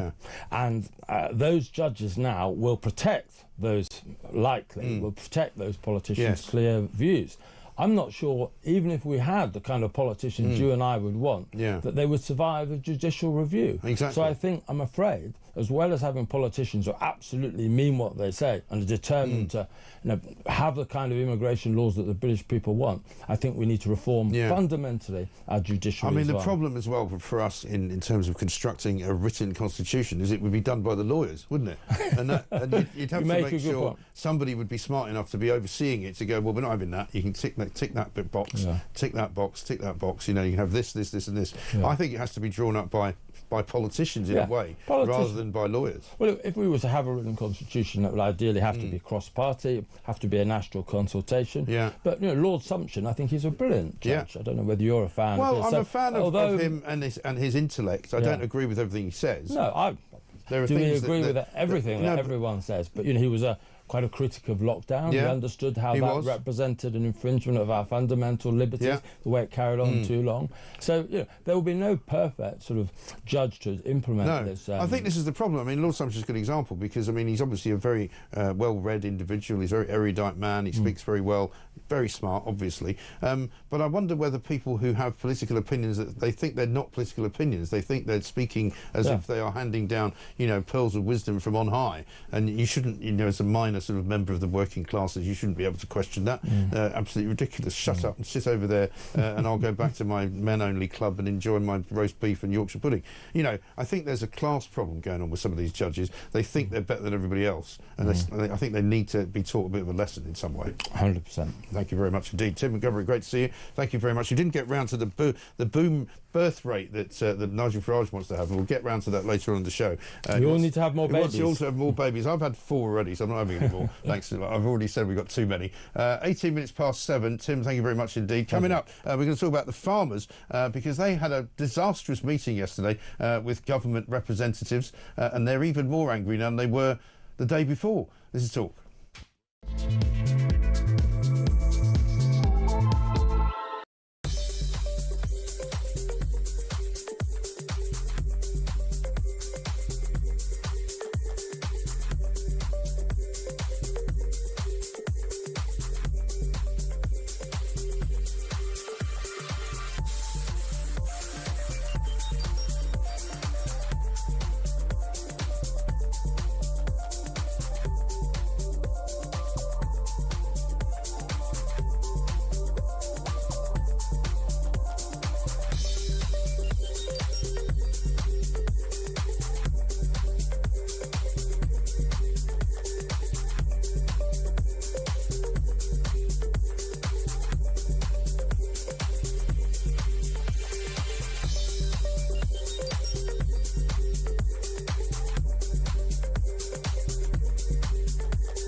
You have a British passport. You are a British citizen. Yeah. We have a British Chagosian passport. Yes. We came here legally. Yes. And where exactly have you been sleeping? Have you been sleeping in Heathrow or sleeping on the street, or where have you been sleeping? We have been sleeping before the Hillingdon Council at Heathrow. We expected to have support from the local council. Even we explained our situation, but nothing has been done.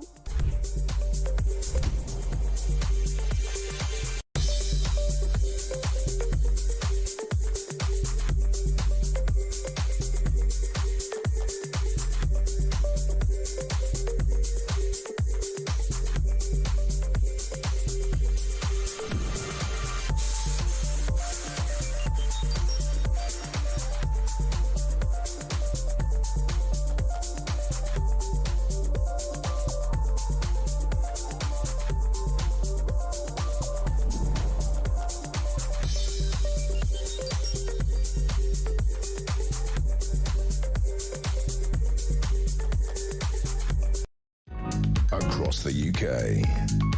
On DAB+, on your smart speaker, on your smart TV, and on your side. This is Talk. Welcome back to Morning Glory, 7:21. I'm Mike Graham with you all the way through, of course, until 10 o'clock. Alex Phillips is here in for Julie Hartley-Brewer all this week. Morning, Mike, says Mark in Bridgend. Following the latest lies from Jonathan Reynolds, doesn't it beg the question as to whether or not Keir Starmer is actually qualified for the job of Prime Minister? Just saying. I think you're absolutely right. And one from Ian in Somerset says, on CV lies, it amuses me that with such a massive majority of the Libel party, haven't got a decent pool of talent to choose from or reshuffle. Absolutely and utterly ridiculous. And this one from, let's see, Mick in Wallington. Judges and lawyers think they're a law unto themselves and need to be reminded they serve the public. The way they are appointed needs to be changed. I think that's right.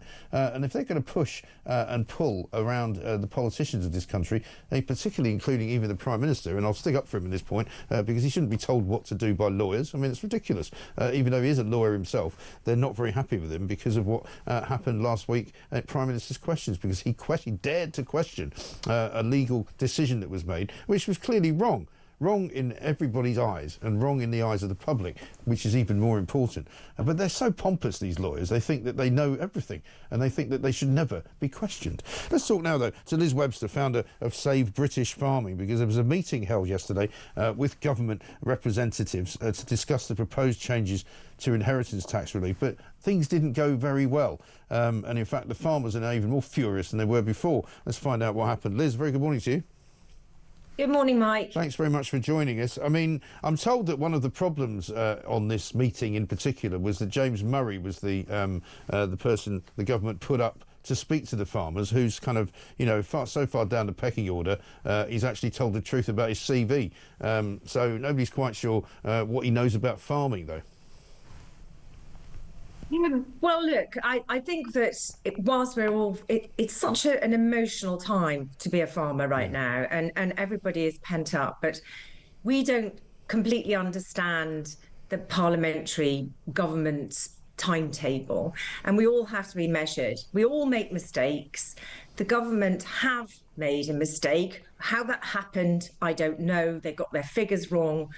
Instead of pointing the finger of blame, what we have to do is come together as a nation, because whilst we are small in number, we actually feed the British people. If suddenly we couldn't get any imports, there would still be enough food to go around from what we produce for us to survive. But, you know, if we stop producing food, especially as global tensions are getting much worse now, it's a very dangerous situation. So instead of focusing on us, the farmers, what we need is for everybody to realise that whether you like us or not, we produce your food.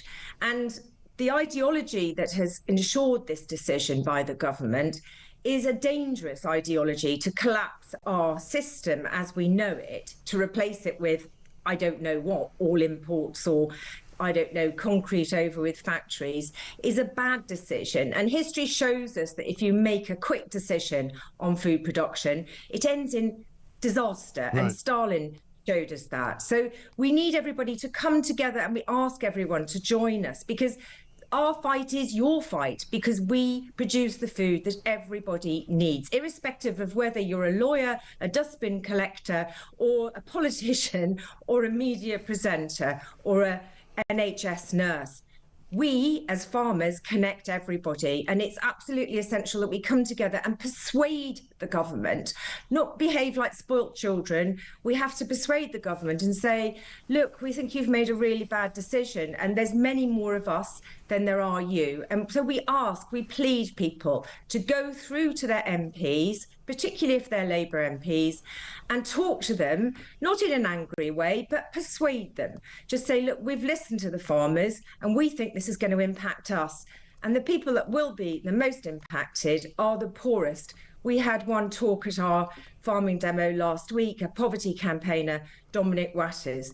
It's him that people need to hear from, because what this government are trying to do is they're trying to scapegoat us and say that all of us are rich and we're superfluous. Well, Keir Starmer, I mean, only last weekend, Keir Starmer put out a video on his social media channel saying basically the reason we need to cut the impose this inheritance tax on farmers is to cut the waiting list on the NHS. He was deliberately linking the failure of public service with farmers not paying tax, and that doesn't strike me as people coming together. And presumably the farmers' union reaction yesterday was as a result of being told once again that the government was not shifting its position, was not going to recalibrate the calculation, was not going to take more farmers out of the inheritance tax, and was just going to press on with what they've already decided to do. So I don't know if that approach, as much as it sounds nice and it sounds very cohesive and admirable, Liz, I'm not sure it's going to work. Well, we've got no choice. They're in power. Whatever the system we have is the system we have. It allows a government to have pretty much total control with 34% of the vote. You know, I'm a very strong advocate for proportional representation for that very reason. You don't want decisions made by one person. You need to have people working together to make decisions in the best interests of the country. And at the moment, we don't have that. So we can only work within the remits of what we've got. We're appealing to one man, really, who's got a lot of power, Keir Starmer. He's probably feeling defensive and attacked.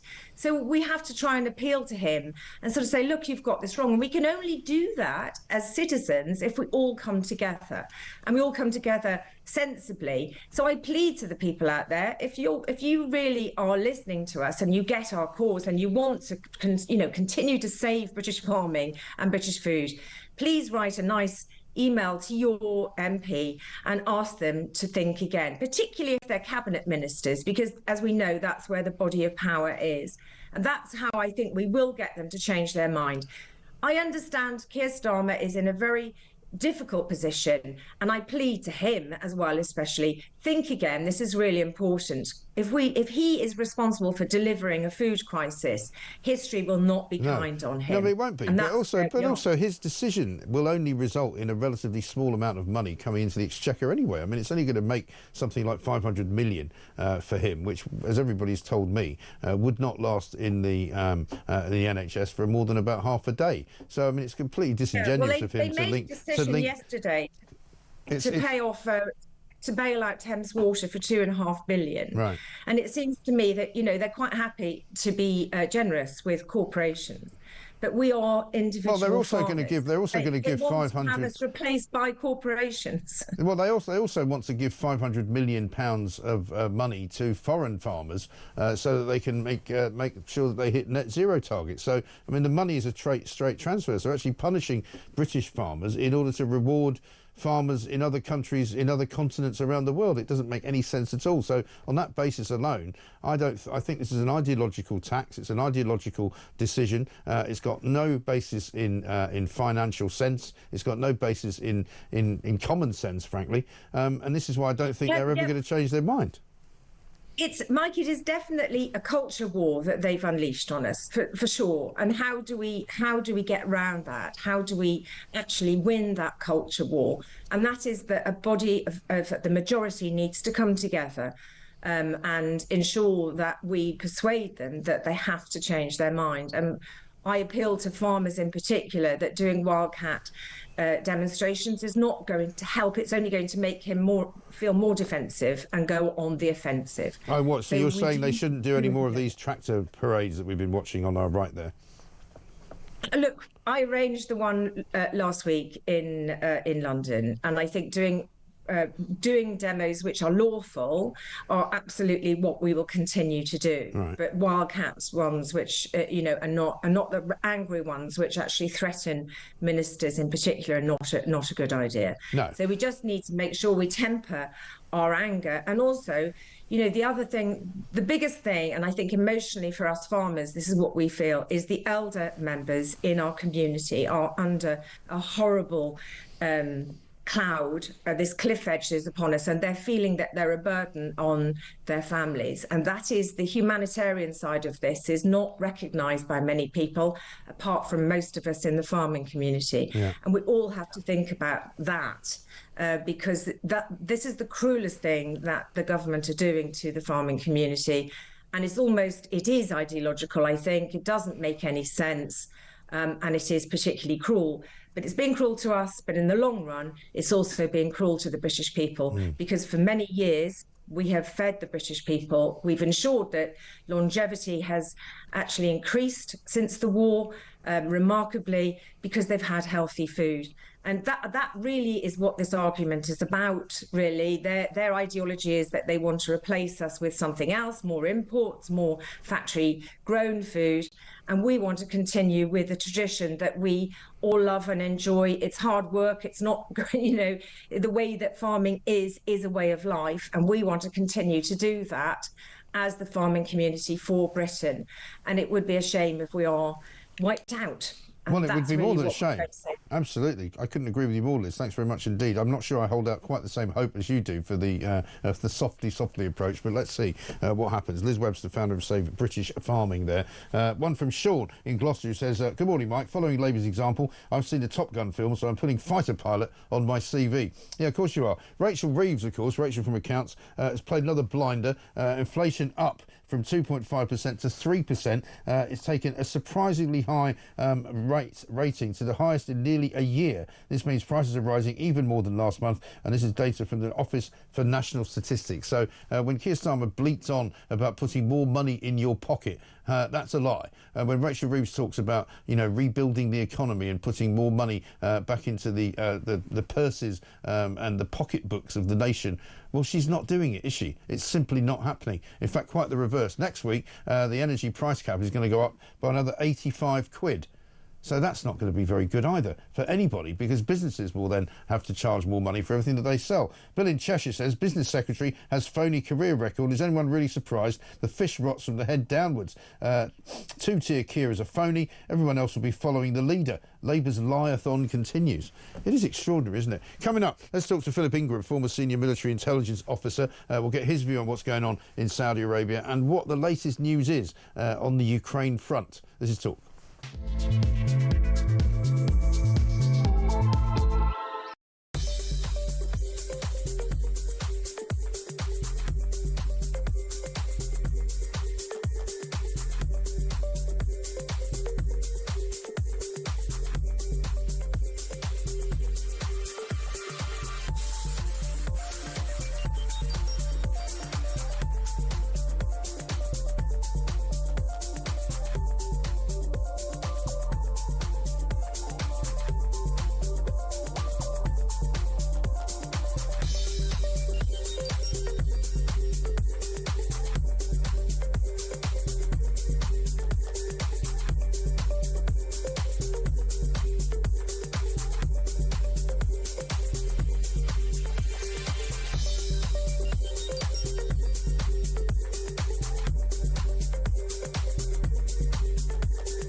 Across the UK, on DAB+, on your smart speaker, on your smart TV, and on your side.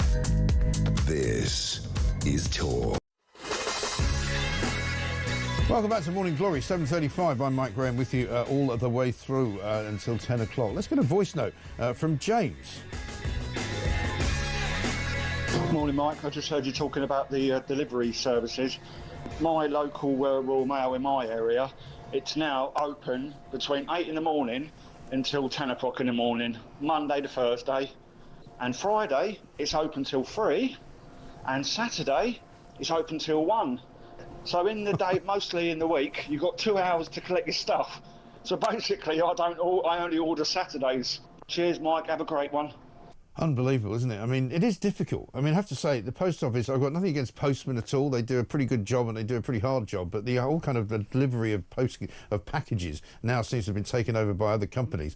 And if you have to get something signed for, it's a nightmare to try and get it back if you don't happen to be in. We'll be talking about this later on through the show, because Every have come out and said they're basically going to be losing millions and millions of packages every single year. This year alone, they will lose 8 million packages. So if you've got a story for us, by all means get in touch. You can send us a voice note to 0344 499 1000 by WhatsApp, or of course you can text us at 87222. Let's talk now though to Philip Ingram, former senior military intelligence officer, because Donald Trump has been talking an awful lot about the situation in Ukraine. Let's have a look at a clip from yesterday.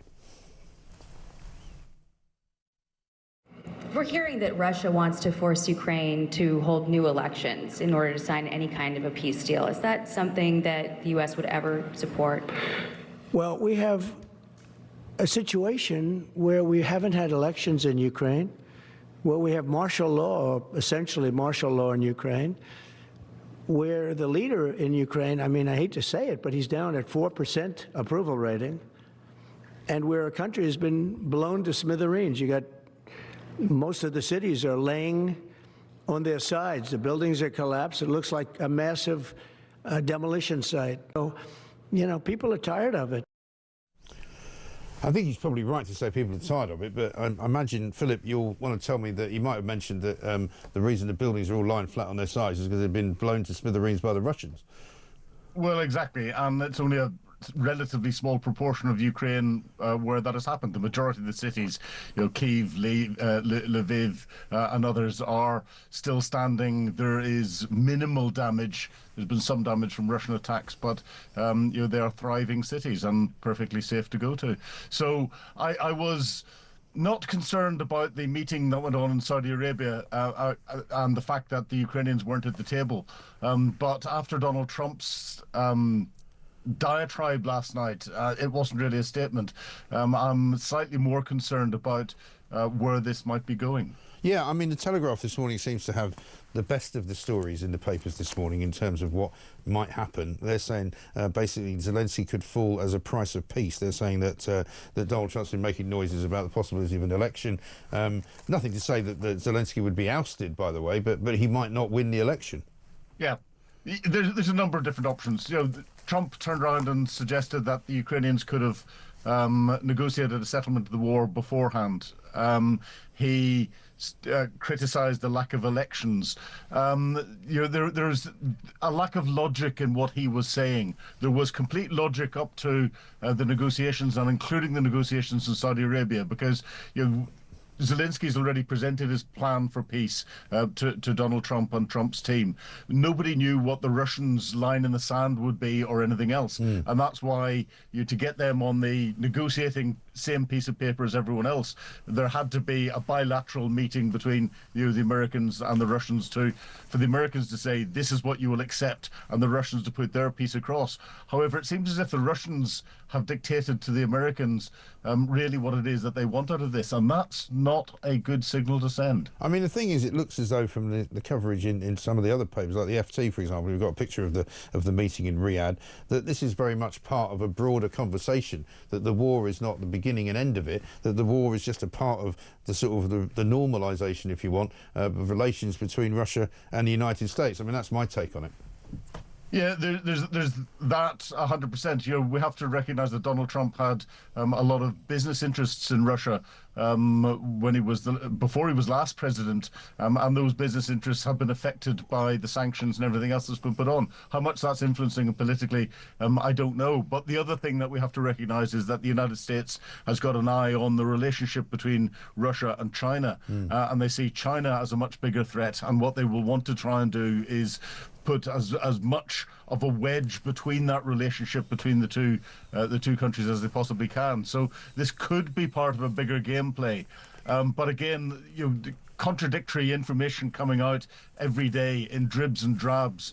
and coming out at the level it does from Donald Trump or his defense secretary or his vice president just adds to confusion, and geopolitics doesn't like confusion. I guess not, but I mean, very much it is the hallmark of a Donald Trump presidency, isn't it? And I mean, you've got the Times this morning talking about Britain now exploring other ways of providing security guarantees to Ukraine that would not necessarily require large numbers of troops on the ground, because there wasn't universal welcoming, was there, for Keir Starmer's suggestion that British troops could be used as some kind of buffer zone. Well, yeah, Keir Starmer said he would consider the possibility of putting British troops on the ground. That could be anything from 2 people up to a brigade or more, and it would be very difficult to generate a brigade or more of troops on the ground. And of course, it would have to be supported by Air Force and other things. So there are lots of different options. I think one of the things that the Americans are trying to do is to get Europe to step up and start to pay for its own security and contribute to its own defence. And they're achieving that. They've got Europe talking about it seriously. Right. And therefore that is a good thing. We're a long, long way off any peace deal. We're a long, long way off any how we're going to police a peace deal or contribute to it in any way. And therefore, I think as we get these statements that are coming out with a lack of detail, there's a good old-fashioned approach that we had in intelligence when we got a report saying all hell was going to break loose, and it didn't fit the logic. You have what's called soak time. You go off, make a big cup of tea and sit down and wait for the next statement to come out and things to be refined. So I'm in soak time at the minute. I'm going to go make a cup of tea in a minute. Well, it's a very refreshing place that you're in, because a lot of people are panicking already, and it's, I'm afraid, not very edifying for them and doesn't make any sense for the rest of us either, because I think my view again on all of this is that this is very much the beginning of a quite long process which is about much more than just one single issue in Ukraine, and is about an awful lot more than it means to Europe and than it means to America. There's all kinds of things going on. I mean, it's almost like if you had a beehive that you could open up, there'd be all sorts of stuff going on underneath it, and the guy at the front who's making the speeches might not be addressing all of it. Well, 100%, and we've got a game of 3D, 4D or 5D chess going on here, and unfortunately analysts are looking at it from a purely flat picture perspective and trying to work out what's going on, and you're never going to work out what's going on completely, and therefore it's too easy to create emotive and panicking headlines, and you get different panicking statements out of different world leaders. It's time just to take a measured view. Last week we had the US Defense Secretary say on one day that there wouldn't be US troops, any scenario where there'd be US troops on the ground. The very next day the US Vice President turned around and said he could see scenarios where there were US troops on the ground if the Russians didn't comply. So we're in this game of we don't know what direction things are going to go, and when a statement's made, how long it's going to be before that's changed. Yeah, and as far as Keir Starmer's trip to Washington is concerned, which may happen in the next sort of week to 10 days, he's in a quite difficult position now, isn't he? Because he's kind of on the one hand trying to make out that he wants guarantees for Ukraine. I don't think Trump's going to take too much notice of anything that he says, is he? Well, he will do. I think the Trump team will see the UK as, and people keep talking about it and criticising, but a natural bridge between America and Europe. It always has been in that position because we're a permanent member of the Security Council of the United Nations. We're a Five Eyes member. No other European country is a Five Eyes member. That's a special intelligence relationship that the Europeans want. And we've led these sorts of operations beforehand. In Kosovo, in Bosnia, we planned them, and it was the British that led them. And we've got the deputy commander of NATO. So there is that natural tendency for US to look at that. But Keir Starmer's on a hiding to nothing, because we have to remember the Labour Party sent activists to support the Democrats during the US election campaign. President Trump and his team will see Keir Starmer and Labour as Democrats in the UK, not as anything else. We know he can be quite petulant when he sees someone from an opposing team that he disagrees with coming in and trying to talk to him. Yeah, absolutely right. Philip, good to talk to you. Thanks very much indeed. Philip Ingram, former senior military intelligence officer there, taking a very measured approach. That's the kind of approach that I think is required. All these people banging on, getting hysterical about Donald Trump, as Chris Dorr, the lawyer, did yesterday, is very unedifying and, quite frankly, rather immature. The fact is that Donald Trump is calling the shots. The Russians are sitting at a table with them, trying to work out some kind of peace deal in Ukraine. It might involve an election. It might involve Volodymyr Zelensky stepping down. All sorts of things could happen. but none of those things have happened yet. So we'll keep watching and keep listening and keep paying attention. And we'll tell you the truth here, the whole truth and nothing but the truth. It won't be varnished. It won't be in any way tainted by the way that some people do in the broadcast business, because they don't like Donald Trump because he's a very mean orange man. You know, it's all a bit pathetic. I see The Economist, who is an economist, who worked for the Bank of England as an economist and for the Halifax as an economist, has managed to increase inflation now. Wow, what a great economist, says Stu in Hales Owen. Yeah, she's got a great job she's doing. And she and old Starmer keep saying they're fixing the foundations and putting the money back in your pocket. Well, no, you're not. Inflation has gone to nearly a year high. Hasn't been this high for 10 months, right? What is going on inside of the mind of Rachel Reeves and inside of the tiny mind of Keir Starmer? Karen says, don't get me started on parcel delivery. Parcel force were meant to deliver a parcel to me on Friday, delivered it to a completely different address. Do they not look at the actual address? It's not hard. When I finally got hold of the parcel force people, they're new to the area. Pardon? Can they not read? I'm still waiting for the delivery. It's now Wednesday. Karen, I feel your pain. Absolutely right. Well, I'm sort of got my fingers crossed, which is kind of what you do now, don't you? It's a bit like getting a train in this country. I've got this parcel coming, and I have to say, and I've got nothing against the Royal Mail, got nothing against the Post Office, nothing against the postmen and women that do such a great job.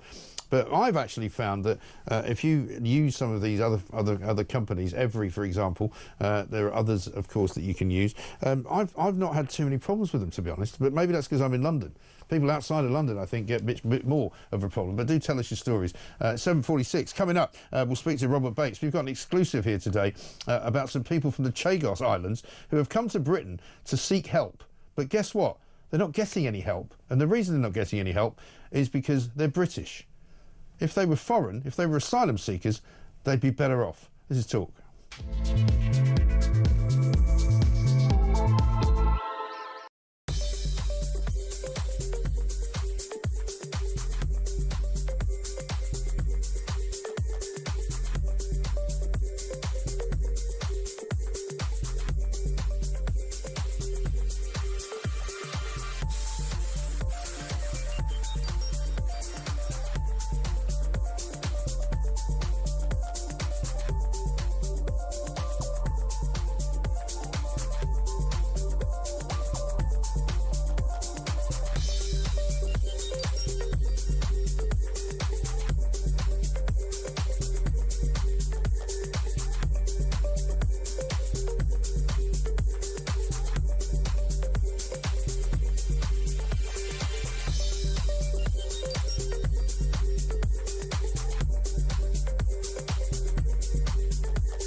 You asked me if I trust Russia. No, I probably don't trust Russia, but I don't trust the EU. The EU is corrupt. The EU stolen money from British people, 2 billion. And I want to know why it is that our Conservative government, Labour government, Liberal Democrats are not concerned about this money that's been stolen from the British people. Billions given to the EU, and that money can't be found. When you say, you mean it can't be found in the audit? I mean, yes, exactly, and that's the reason I voted to get out of the Okay, no, that's fair enough, and there's always been a question mark over the auditing.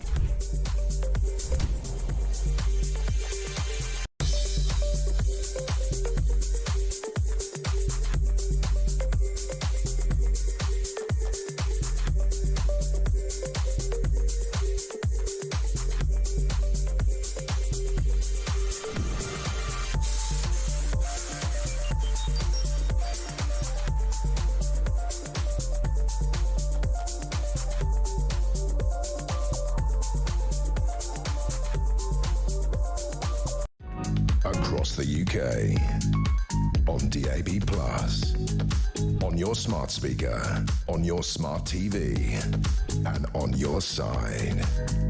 This is Talk. Welcome back to Morning Glory. 7:50, almost 8 o'clock already. The first 2 hours almost gone. The sun is up. It's looking a bit misty and grimy out there today, but it was very, very cold yesterday. I think it's pretty cold today. I'm not sure I believe these suggestions it's going to become 17 degrees on Friday, but it may well do. Coming up, we're going to be talking about a great many things, including, of course, whether fish can recognise you.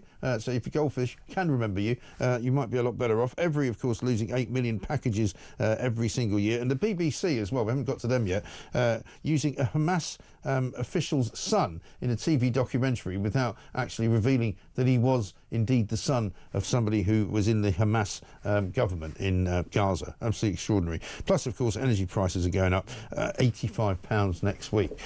Lots more to talk about, but let's talk now about an exclusive that we've got here at Talk, brought to us just yesterday, and it's about some people from the Chagos Islands who have come to this country to seek help because they say they're now being discriminated against in the Chagos Islands by Mauritius. You know, that would be the country that is supposedly going to take over the Chagos Islands when we finish giving it away to them with menaces, because we're supposed to be paying £18 billion for the privilege. Basically, 9 Chagosians have been living on the streets here in the UK since February the 11th, when they came here trying to get some help from the British government, because it turns out that they're not asylum seekers. And if they were asylum seekers, they would be given, obviously, shelter. They'd be given a hotel room to stay in. They'd be given some money. They'd be probably given a new jacket. They might even be given a new phone. But these poor people are currently sleeping in Heathrow Airport with no government support, and they worry that if they're sent back to Mauritius, they will be facing all kinds of prejudice and persecution. So if they were asylum seekers, if they had come on a small boat and landed in Dover yesterday, they'd actually be living very well. But they're not allowed to, even though they're British citizens. Let's talk to Robert Bates, Research Director at the Centre for Migration Control. Robert, very good morning to you. Morning, mate. I know this is a bit of an unusual story, this, but it seems imponderous, doesn't it, that you've got some people who are actually, UK citizens as a result of being born and raised in the Chagos Islands, which is essentially British. They've come to this country in the hopes that they could get some help from the British government, and they're finding themselves kind of locked out of any of that help, whereas if they had been asylum seekers coming from Iran or Afghanistan, they'd be currently living it up in a hotel somewhere. Yeah, I think they're learning the hard way what a lot of us in this country are well aware of at this point, which is if you're a British passport holder, you are so far down the list of priorities of our politicians, whether at a national or a local level, that you'd be better off saving your breath and not asking for help in the first place. Now, of course, you mentioned that this is quite an exceptional case. There are actually around the country, tens of thousands of families with children that are awaiting accommodation because they're at risk of homelessness as well, and the councils are not able to provide that support because a lot of that accommodation that would be used is now chock full of young males from the places like Afghanistan, Syria and Eritrea. I think it's a very telling story, which I think shows how perhaps the UK's sense of priority has shifted away from actually serving those that have an actual legal right to be in this country and towards those that are able to absolutely run amok with our laws. Well, exactly right. Because, the problem with the sort of the attitude here to these people is that, they're perfectly welcome to live here if they want, but they can't access any of the services that asylum seekers get offered on a permanent basis. Yeah, that's absolutely right, because they don't quite pass the habitual residence test in the council area in which they're seeking that support. Now, that's clearly not a problem for those councils that are putting up thousands or hundreds of young men in their area. But I really think that the point is here that councils and national politicians have so far drifted from recognising what their actual job is, which is to serve those with a British passport, that now they don't seem to be recognising quite the obligations that we have to these people. Another question is, where are those left-wing charities that we're always seeing clamber over each other on the beaches of Calais, on the beaches of Kent to support those people arriving illegally? Where are they offering support to these individuals as well? I think it's, it just shows that this whole kind of industry that we've got in this country really isn't actually to serve the British people at all. It's to serve those that are coming in illegally and fighting this so-called human rights crusade that so many feel like they're doing. Yeah, I mean, it seems like they're being punished for having a British passport, these guys. Well, it is. It definitely has worked against them. The fact that they have come here as a British citizen, it would be expected of them to be able to support themselves. Of course, there are tens of thousands, if not hundreds of thousands of people across the country in Britain right now that aren't able to support themselves and really could do with a bit more of a helping hand when it comes to accommodation and food and whatnot. But they are, again, as I said, so far down the list priorities that it really is unlikely that they will ever get it, especially when you have, billions and billions being spent each and every year on those that come here illegally. I do sympathise with these individuals. I think it might have been a bit premature. We don't quite know whether I would still hope that the Chagos deal would fall upon the rocks, especially given Keir Starmer's humiliation in Europe earlier this week and last week. I don't think he can really afford to make himself an international pariah by pursuing the Chagos deal as well. But I would still sympathise with their concerns about the persecution that they experience under Mauritius and China as well. But I would also add that, if you're worried about persecution from a totalitarian sort of communist government that hates Britain, you probably aren't in the best it's not the best idea to probably come to Britain at this point as well, given the Labour government and what they seem to be doing across the board. Well, exactly right. But I mean, when you look at some of the stories on the papers today, front page of the Times, you've got more than 3 million people claiming Britain's main benefit without any obligation to look for work.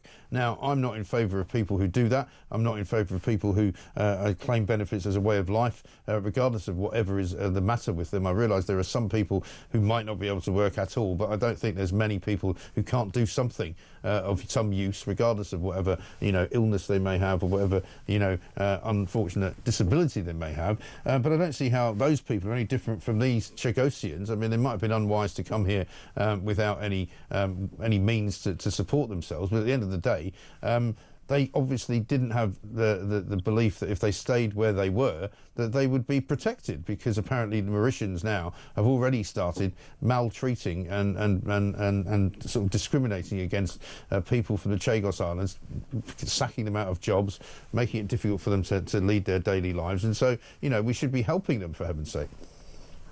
You're right. We did. We have an obligation to these people. They are a British overseas territory. Of course, it's absolutely our responsibility. But I think the worry is as well, these are individuals that clearly, if given the choice, would be staying in Chagos. These clearly aren't individuals that have always dreamt of coming to the UK mainland and making a life for themselves here. It's something that they've clearly felt is essential given the circumstances that Keir Starmer is inflicting on them. And I think this probably is the tip of the iceberg. I imagine if the deal does proceed and we see things really ramp up in the Chagos Islands, we will see the numbers of people coming there to Britain, which they, of course, have a right to do, will increase. And I think that is solely on the shoulders of this Labour government and this incredibly foolish geopolitical and diplomatic decision that they're taking. Yeah, absolutely right. Couldn't agree with you more. Robert, good to talk to you. Thanks very much indeed. Robert Bates, Research Director at the Centre for Migration Control. Yet another kind of two-tier system, right?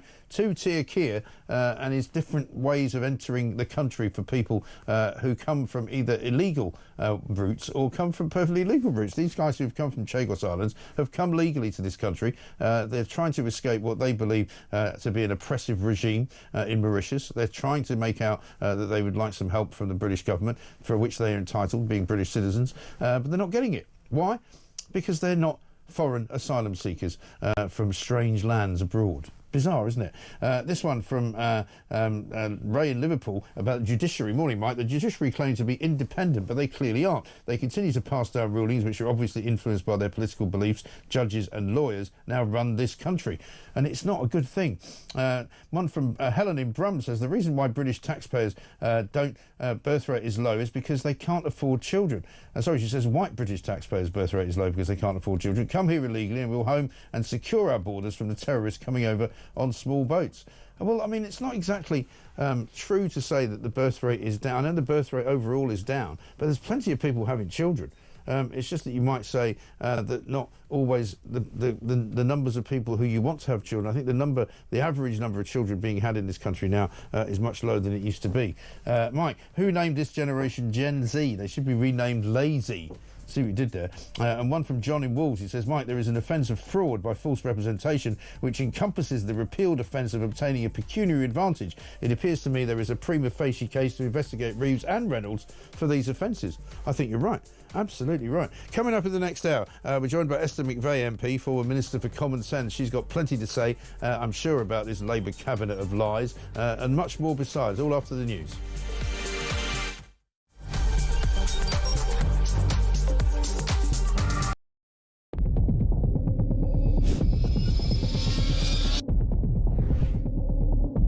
I spoke with His Majesty the King to request the dissolution of Parliament, and we will have a general election on the 4th of July.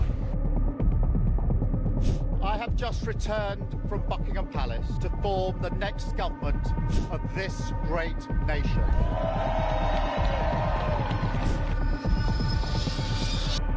Take a look at what happened.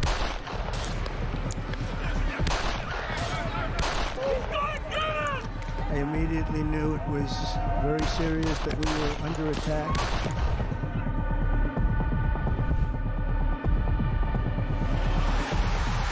The time has come, and this surely is England's time. Williams, who scores, and Spain lead. The shot from distance is in. It is Cole Palmer. Low ball in on Farmer, slides it in. An absolute killer of a goal. I agree with the protest, but I don't think the violence was anywhere near necessary. No, I mean, I don't think anyone, Nigel, would ever think that the violence was the answer at all.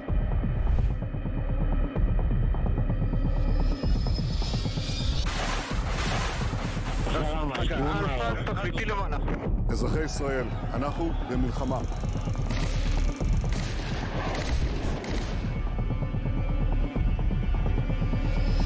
I probably took a bullet to the head because of the things that they say about me. If Donald Trump were president, Putin would be sitting in Kyiv right now. In Springfield, they're eating the dogs. The people that came in, they're eating the cats.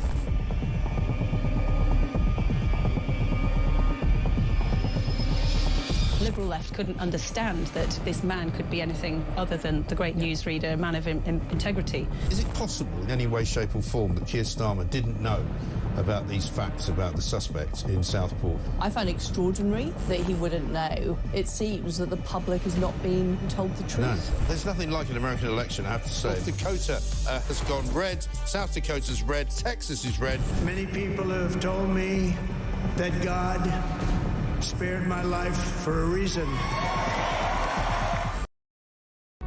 Across the UK, on DAB+, on your smart speaker, on your smart TV, and on your side. This is Talk.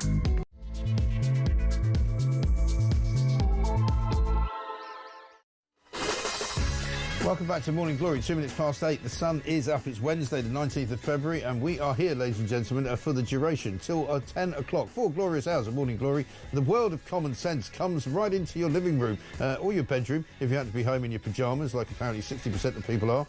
Imagine going home and just getting into your pyjamas. I don't know what that's all about. That's the front page of the Daily Star today. They're also talking about AI smart pyjamas. I don't think we need those, do we? Coming up in this hour, we're going to be speaking, of course, to Esther McVey, former Minister for Common Sense, Tory MP. We'll get from her what happens next with Jonathan Reynolds. He becomes the latest member of Keir Starmer's cabinet to have been, shall we say, if you want to be generous, economical with the truth. Basically, he claimed he was a solicitor. He isn't. Now that, to me, is a very serious claim, and it's a very serious breach of something or other. It may well be a breach of the law, because if you want to be a solicitor, you have to train to be one. If you want to pass your exams to be one, you have to do so. Also, to misrepresent yourself as somebody who is an officer in some ways of the law is a far more serious accusation of pretending to be an economist, I think, which is what got Rachel Reeves into so much trouble in the first place. And what is it about these Labour politicians that have them lying and exaggerating about everything they've done before? There's no doubt in my mind that Jonathan Reynolds is a jumped-up councillor. I've had him on this show. He's not very impressive. He's not very good, and quite frankly, he shouldn't be anywhere near government. But, you know, so be it. That's what we're stuck with. Meanwhile, we've got a sort of eruption of indignity from the legal profession. Lord Hermer's got a couple of his mates to write to The Guardian to say, yeah, stop picking on him. He's a very nice man, and these attacks on him are personal and awful and venal, and it should stop because it takes away everybody's respect for the judiciary. Well, there is no respect for the judiciary, quite frankly, because they keep making decisions which are entirely and utterly wrong. To wit, we've got one Lady Chief Justice Carr, who's one of the top judges judges in this country having to go at both Kemi Badenoch and Keir Starmer for having the temerity to criticise a decision made by an immigration tribunal judge last week, which we learned about, which gave the permission to one Gazan family to come and live here under rules which were prescribed for people from Ukraine. Absolutely extraordinary. We'll be talking to her about all of that as well. Henry Bolton's here later on in the hour as well. Plus, whatever is going on in Saudi Arabia, we'll bring you with the Russians and the latest from Ukraine as well. If you've forgotten how to do it, here's how you send a voice note. Morning, Mike. It's Nick Moore from Loughborough. Morning, Mike. Great show as usual. Good morning, Mike. Tim from Devon. Morning, Mike. Phil from Nottingham. We don't need no Starmer nation. We don't need no thought control. Hey, Starmer, leave us Brits alone. Very good. Very good and very, very creative as well. Thank you very much indeed. We're also talking about 8 million lost packages by Every.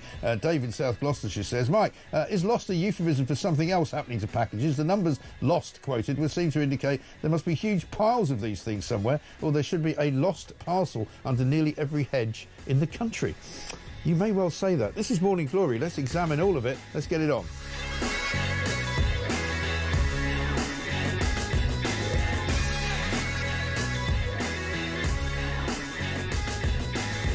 Got this tweet from somebody who calls himself Old Git. Honestly, he says, it's like watching a bunch of kids trying to play cricket without knowing the rules. If you can't even get your own credentials right, what hope is there for running the country? And just before I speak to Esther McVeigh, have a look at this. This is a voice note from Matt on Meghan Markle. Hey Mike, it's Matt from Doncaster. Great bit on Meghan Markle. As ever, what a great name. Well, here's one from the UK. Whatever. Get over yourself. Disappear. Oh, but come on, Meghan's got a new business to sell, so here she is doing it.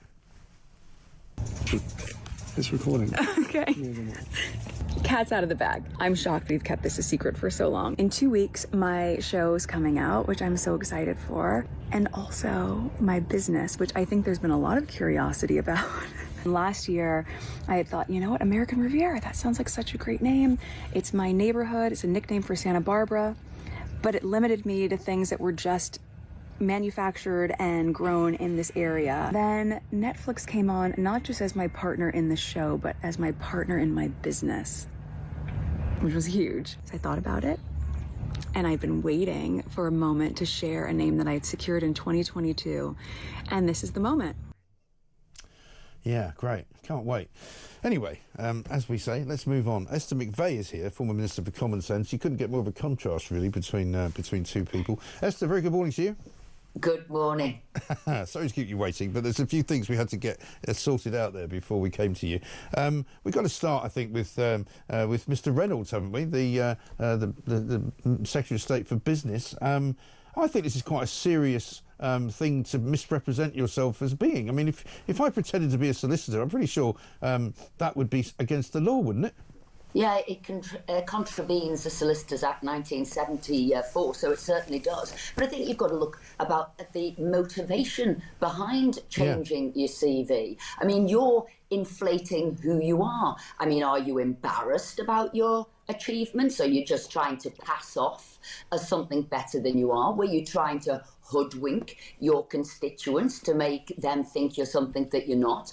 So there's a lot sort of going into this. But I think the couple of key things is this calibre of the cabinet isn't what Keir Starmer and the Labour Party would like us to believe it is. It's a lower calibre, isn't it? It also shows now you can't believe a word they say. Keir Starmer had said they would be whiter than white, they would be coming in and raising the standards. Well, apparently not.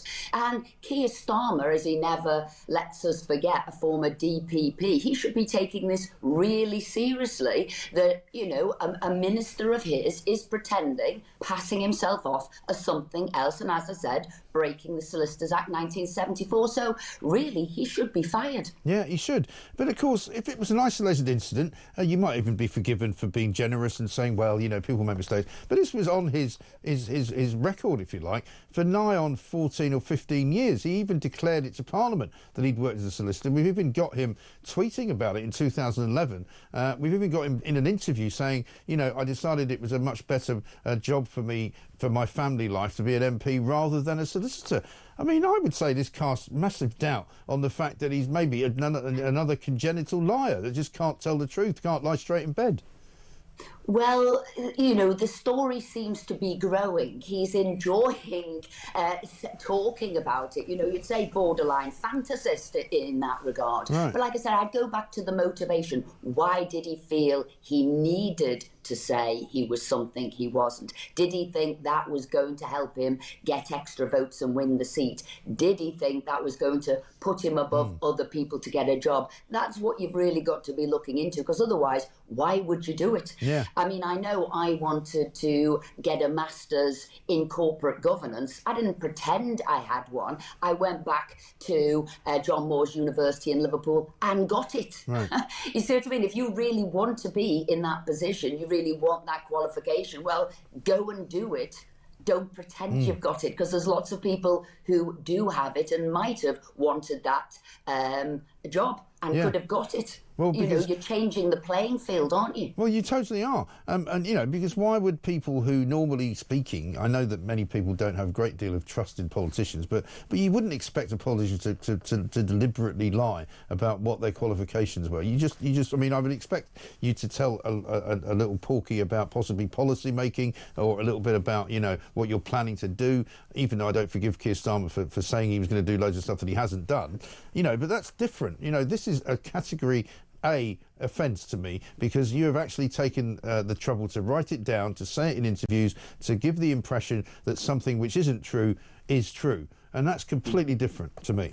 I think you hit on a really important point there, trust in politicians. And we already know it is at a low point. And things like this only make it worse. And that's another reason Keir Starmer, a lawyer himself, does need to tackle it immediately. I mean, I know he was talking about he was going to have a reshuffle. Well, crikey, it's a big reshuffle. It's not a minor shuffling of the decks he's doing there. He's going to have to do a major one. But to have trust in politicians, you know, you can't be lying on your CV. And also, I mean, let's be honest, if he was going to do negotiations with anybody, if he were going to do it with, you know, a trade secretary there out in America, I mean, they'll be laughing at him. Here's this man passing himself off as some kind of solicitor or lawyer, and he's not.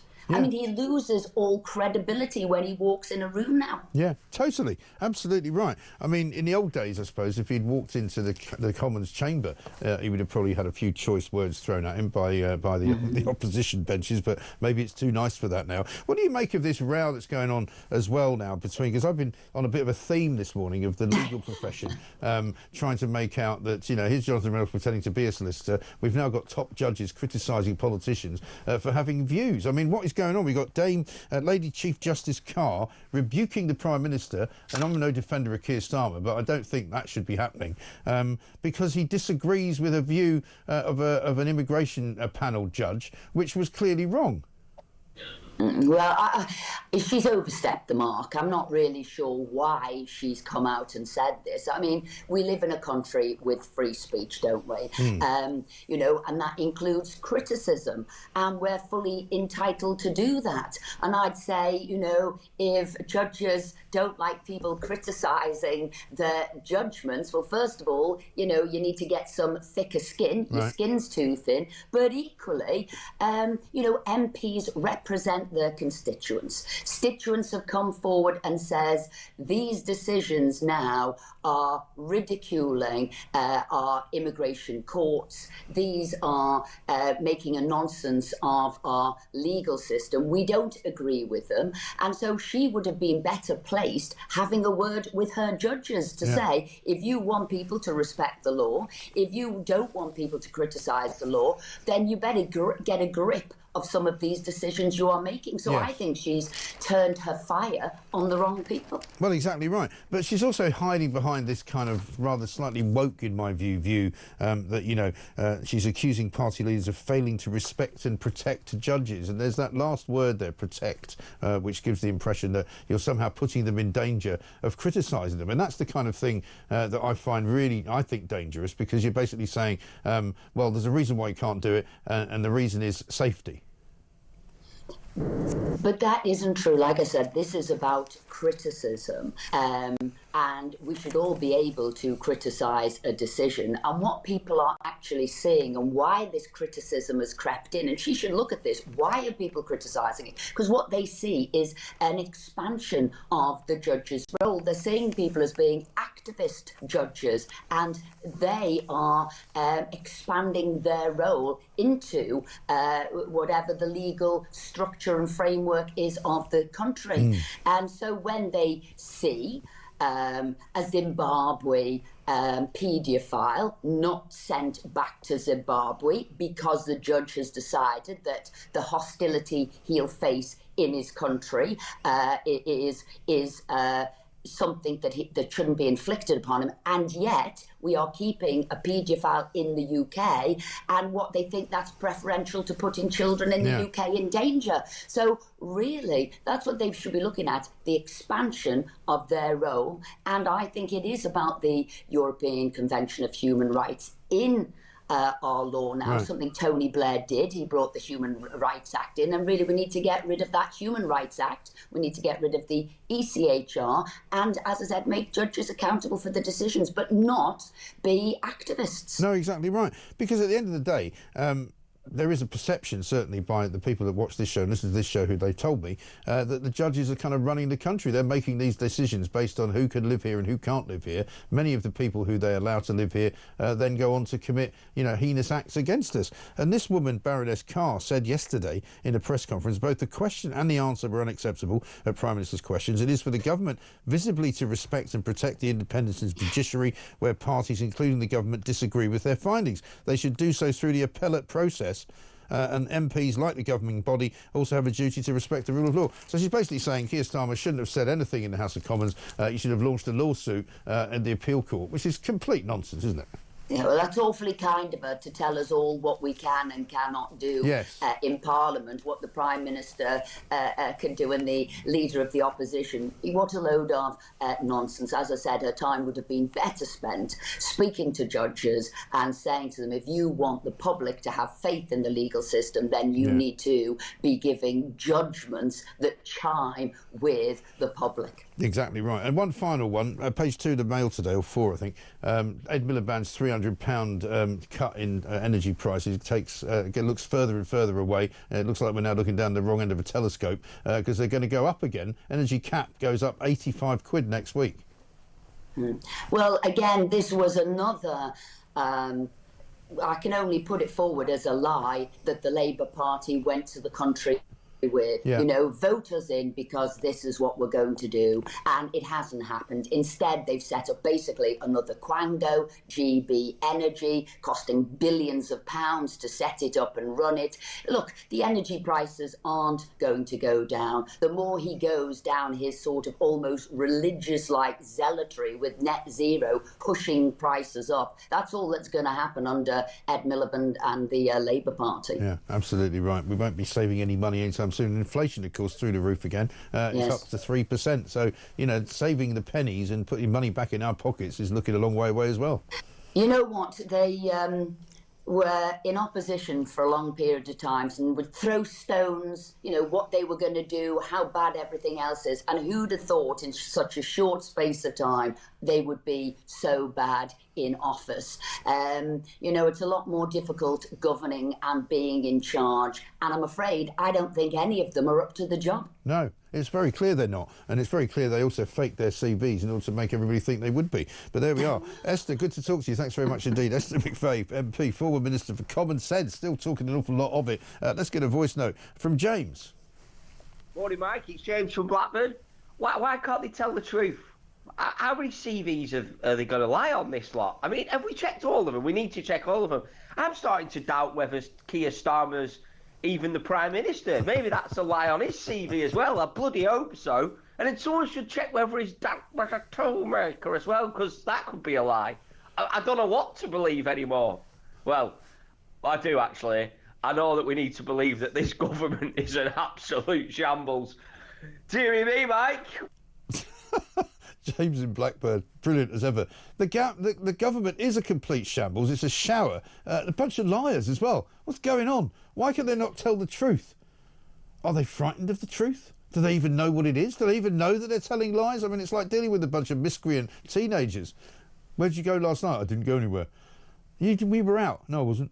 Yeah, you were definitely out. I saw you leaving. You're on the ring door camera. You forgot to switch it off when you went, oh, all right then, I'll come. Yeah, I went out. Who'd you go out with? I can't tell you. You know, they just tell lie after lie after lie. Jonathan Reynolds, the latest one, business secretary, said he was a solicitor, wasn't. Guilty as charged, take him down. This is Talk.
Peter Lamb is the Labour MP for Crawley.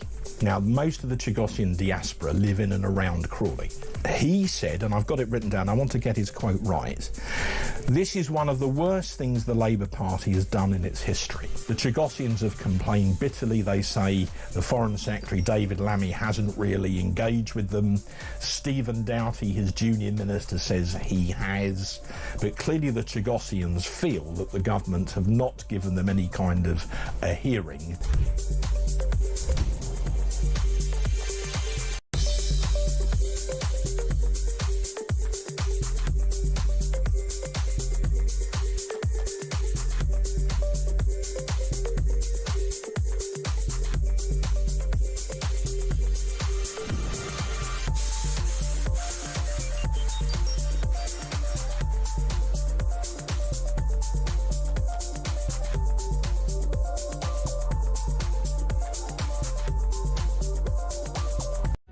Across the UK, on DAB+, on your smart speaker, on your smart TV, and on your side.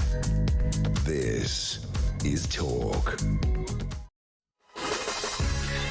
Welcome back to Morning Glory, 23 minutes past 8. I'm Mike Graham. This from someone who doesn't give a name.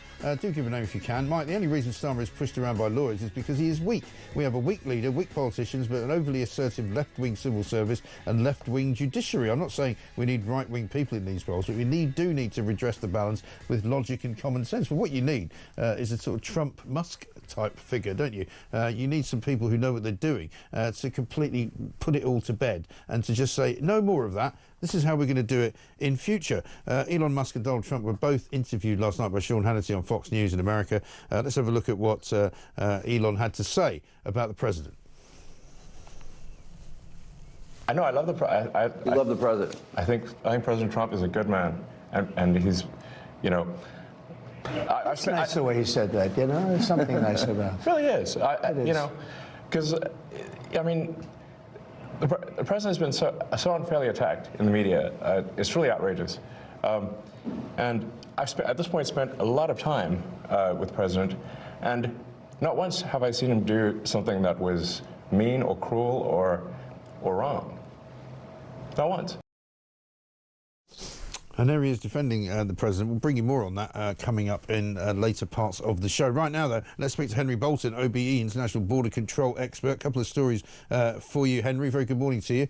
Morning, Mike. We've got this ridiculous Chagosian situation. I don't know if you heard our story just at the top of the last hour. Basically, a lot of people who have come here from the Chagos Islands not getting the help or the representation or indeed any kind of assistance from the British government, basically because they've got British passports. If they'd come here to seek refuge as asylum seekers illegally, they'd have been better treated than they are now.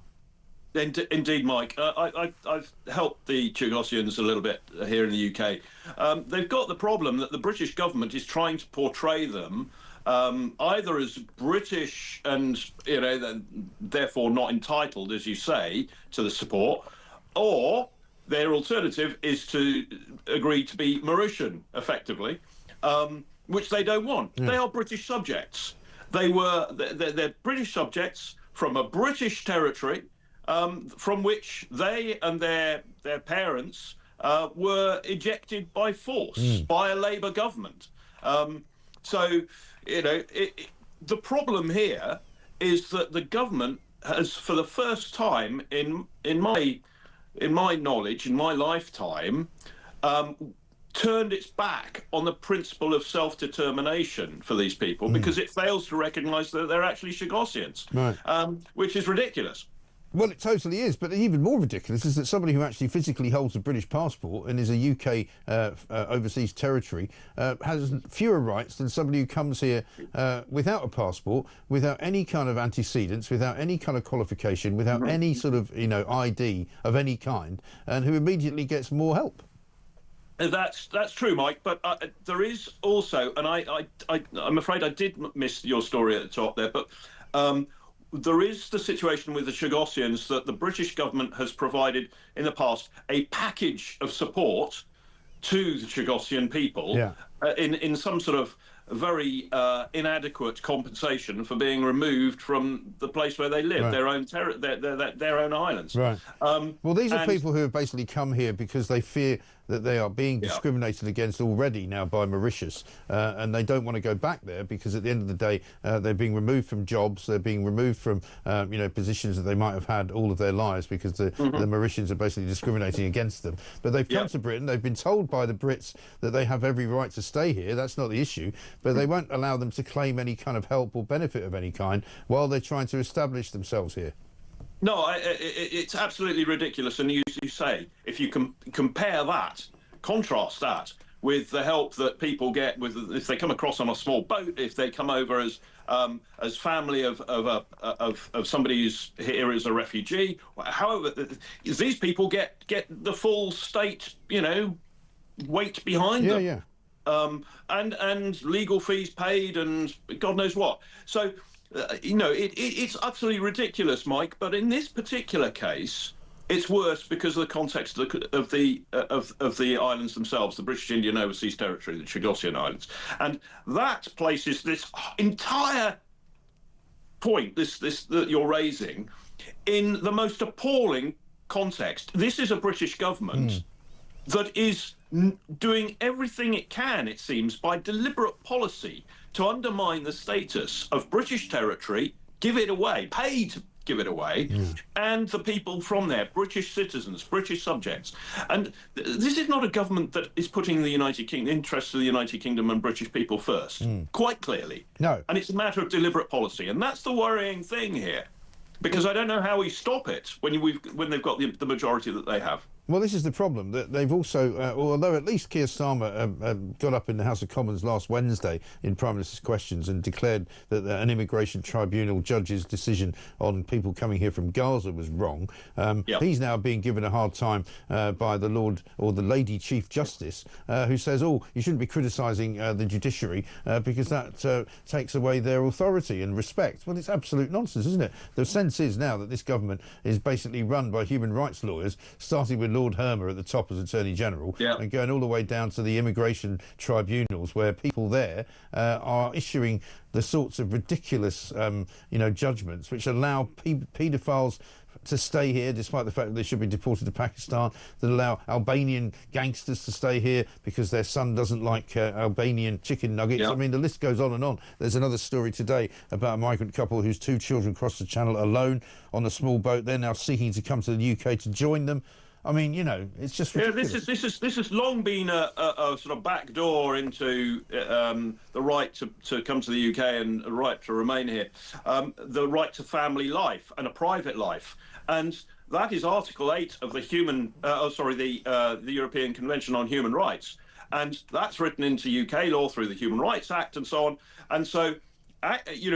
This really is a loophole, and it's no good Starmer saying that they're going to act to close this loophole that this has sort of revealed. This thing of this Pakistani family of 6 who are coming to the UK because there's somebody already here. Palestinian. Because this has been flagged up by numerous people who know what they're talking about for a very long time, for years, many years. Parliament, the House of Commons, has known that this is causing massive problems. And so, in this case of this Pakistani family, you've got one person who's here and another 6 who come. Yeah. Because they're here. Well, we've now got the ridiculous prospect as well, Henry, of asylum seekers who come here illegally, who are now bringing members of their families in. Correct, because they still fall under that Article 8 of the ECHR. Now, I was, some years ago, of the opinion that it was worth opening the ECHR with the other signatories of the convention to try and reform it. And a lot of people say that that's what we should still try and do. But there are very few people around who have actually negotiated the amendment of international treaties, agreements or conventions. I have, twice. Yeah. And it's not something that you do in a few weeks, a few months, or even a few years. This is something that takes 5, 8 years. But we have got an existential threat to the United Kingdom through this backdoor way into our country of people that we really don't want here. So, it has to be dealt with. And the only way to deal with it is to leave the ECHR. But we've also got to address the Human Rights Act and the United Nations Convention on Refugee Convention. And I genuinely believe now, and I've always said, Mike, nobody's bloody well listened.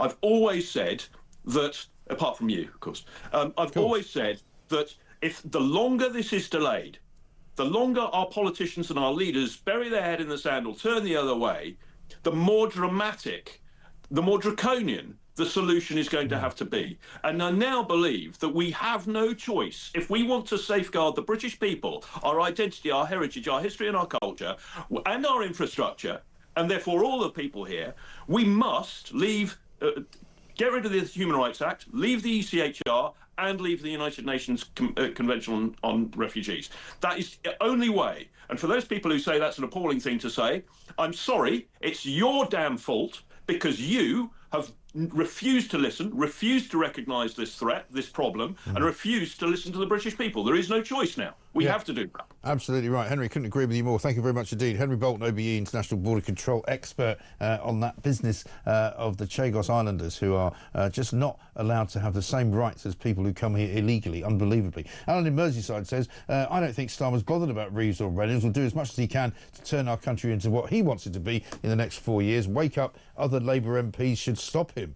Well, I don't know, Alan, if that's what they're going to do. I'll tell you what, coming up next, we're going to be talking to Orly Goldschmidt, spokesperson for the Israeli embassy here in the UK. There's more news, of course, coming out on the hostages, and none of it at the moment seems to be particularly good. We'll find out what that is all about. Right now, though, let's see. What can we do to cheer up your Wednesday morning?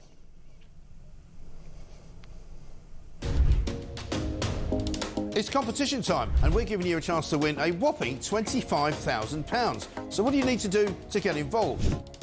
All you have to do is text the word prize to 83338 or you can enter by post. It's as simple as that. Once again, to get involved, just text the word prize to 83338, or you can enter by post. 18 plus, UK excluding NI. Enter by SMS for £2 plus one standard network charge by 11 p.m. on March the 3rd, 2025. Or send your name, email and contact number to £25,000 cash competition, PO Box 3190, Colchester CO2 8GP, to arrive by 5 p.m. on March the 6th, 2025. This is a News Broadcasting Network promotion. Full terms and conditions at talksport.com. Thank you very much indeed. We'll be in touch about all of that. 8:34 right now. Let's get a voice note from Sam.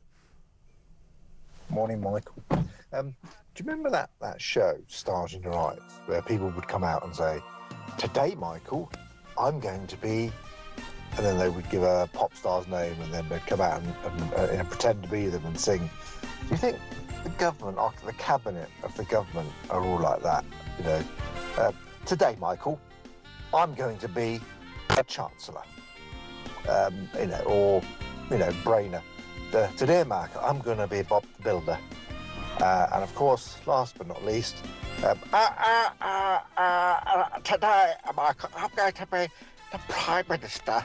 I'm going to build foundations and run the country into the ground. Trouble is, it's very, very close to the truth, that. Sam, thank you very much indeed on the lying of this cabinet. What is going on? Can any of them tell the truth? I don't think they can. Maybe we should get the old lie detector test back. You know what I'm talking about, don't you? 0344 499 1000 is the number. Coming up, we'll be asking why the BBC continues to get away with being so pro-Hamas. They've actually put somebody's son who works for Hamas in a BBC documentary without saying that his dad works for Hamas. And it's all about, you know, a sort of soft soap story about Gaza. We'll find out from Uli Goldschmidt from the Israeli embassy what is going on.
Across the UK, on DAB+, on your smart speaker, on your smart TV, and on your side.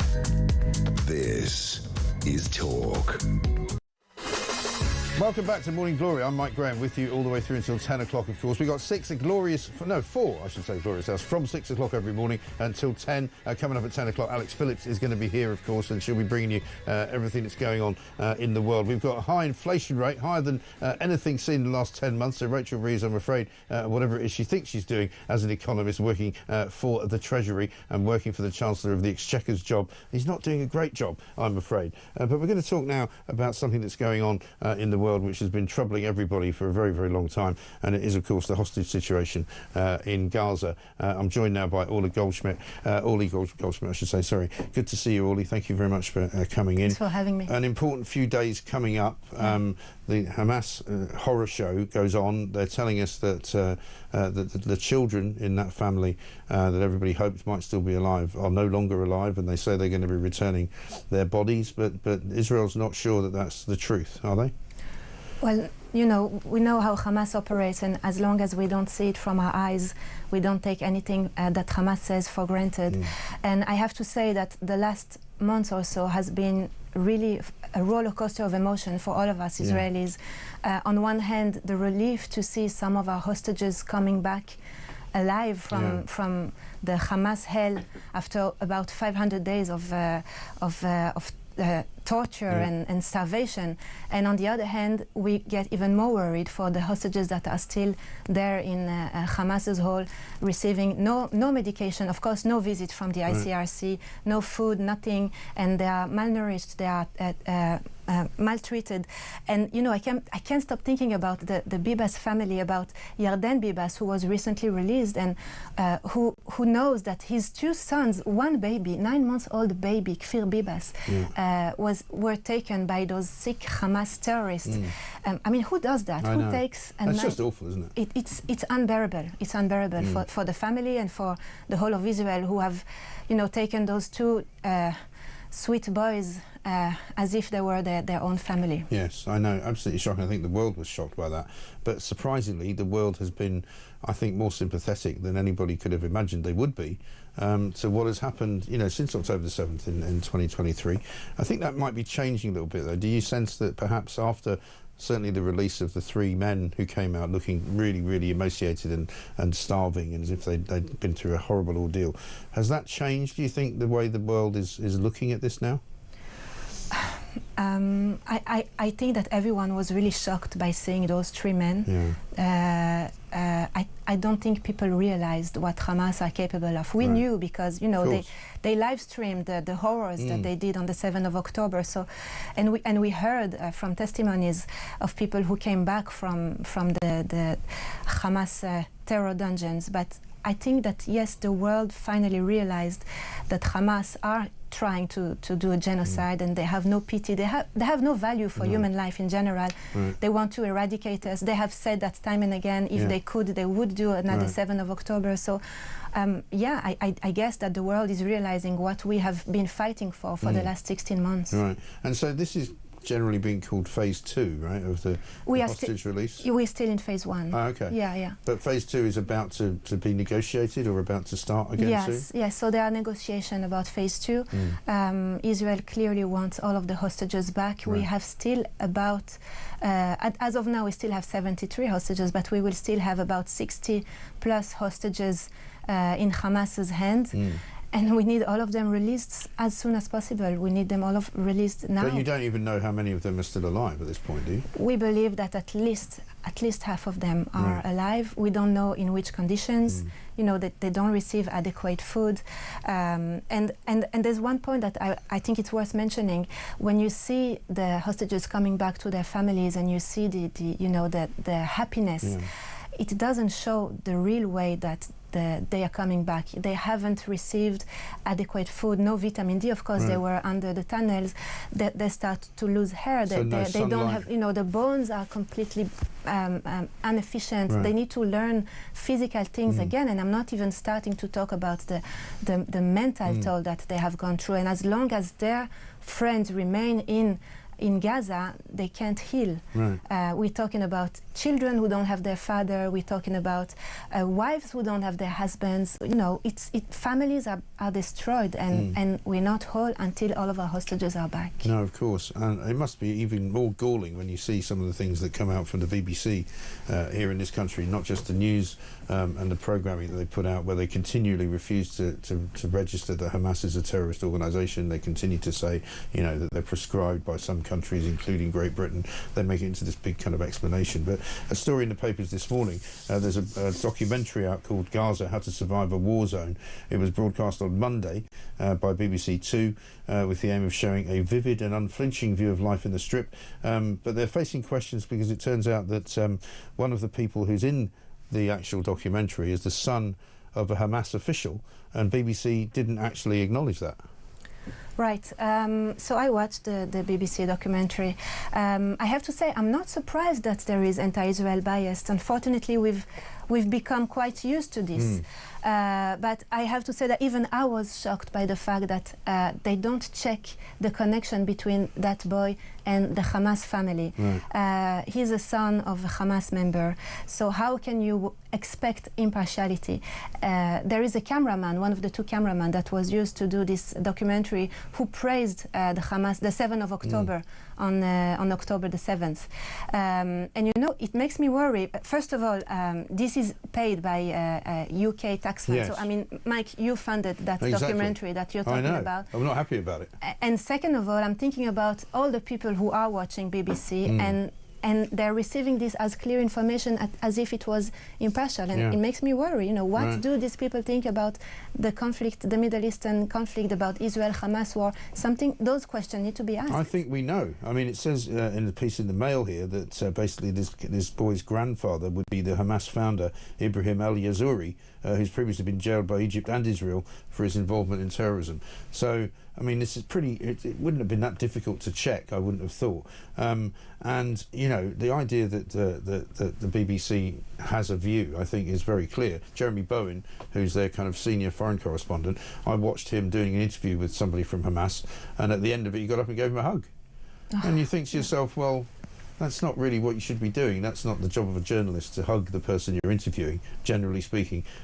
And even if he wasn't a member of a terrorist organisation, it wouldn't be very appropriate, but it seems ridiculously inappropriate. And he was also the man who, when there was that fake news that came out of Gaza about the hospital that was bombed, he went on and said that it was definitely an attack from Israel. 500 people were dead. It turned out 500 people were not dead. It turned out it was an Islamic Jihad missile that went wrong, hit a car park. Yeah. And he later said, even on BBC, when he was being interviewed, that he wasn't sorry that he said what he said, even though it was wrong. Well, you know, those words have clear implications throughout the Middle East. And these things that needs to be asked. They do. They absolutely do. BBC's got a massive problem. Well, Orly, we can only wish you the best for the next few days, and hopefully, you know, the hostages that you do get back will be not too badly harmed and not too bad in terms of their condition. So thank you very much indeed for coming in to see us. Orly Goldschmidt there from the Israeli Embassy here in London. It's 8:46. This is Morning Glory.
It's very telling that we seem to care more about the human rights of people coming to this country illegally than we do about the people who have built this country with their own, you know, their own just incredible skills. It's staggering to me that we have in the United Kingdom people choosing between heating and eating.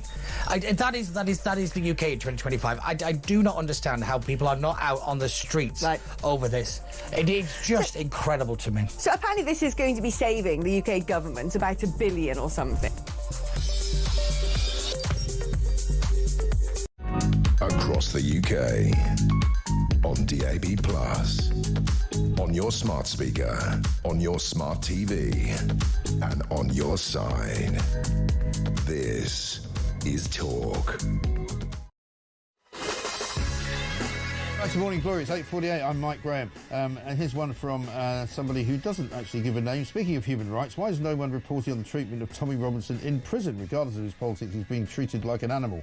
There's no name on that. Well, I don't know if that's absolutely true. I'm sure if it is true, somebody will tell us that. Paul in Fife says this, Mike, I, like just about everybody else in this country, has never heard of the Chagos Islands or the fact that it was an overseas territory. How can we suddenly give it away without this firstly being debated in Parliament and indeed the various media streams? If these people are indeed British subjects, why the hell are we treating them less than tens of thousands of foreign males illegally entering this country? What is happening to our democracy? And do we have a democracy? Well, I remember, if you might remember what I said back in August, because this all kind of started happening when Parliament was in recess, and quite a lot of different MPs, including those from Reform, were asking the question, why are we not debating the Chagos Islands in Parliament? Why is this all suddenly being rushed through, certainly before an election could be held in Mauritius, and also before Parliament returned in the autumn session? And that is a question that still Keir Starmer has never answered. Because the point is, the only reason the Chagos Islands is up for grabs is because some idiot thinks it's a good idea to take instruction from the International Court of Justice, which happens to have as one of its members a member of the Chinese government official. So it's all very smelly, it's all very weird, and all very, very bad indeed. Let's talk, though, now to Hazel Cheeseman, Chief Executive of Action on Smoking and Health. But just before we do that, let's get a voice note from Gemma. It's happening to the world. I can't wait for the bit where each European leader... It comes to something when all I can think of is poetry, because, quite frankly, this bizarre way of tackling this problem between Russia and Ukraine is frying my head. My head feels like an omelette that's gone wrong, and that's what it feels like is happening to the world. I can't wait for the bit where each European leader has to turn up one by one and show their business plan to Donald Trump. I mean, seriously, if it wasn't so serious, it would be laughable. Listening with bated breath and watching Mike. Gemma, thank you very much indeed. I mean, it's a very good description. I think a lot of people wake up like that, like an omelette that's somehow gone wrong, swirling around inside your head, and you're kind of going, what is it all about? When is it all going to start making sense? Well, it doesn't make a lot of sense, does it?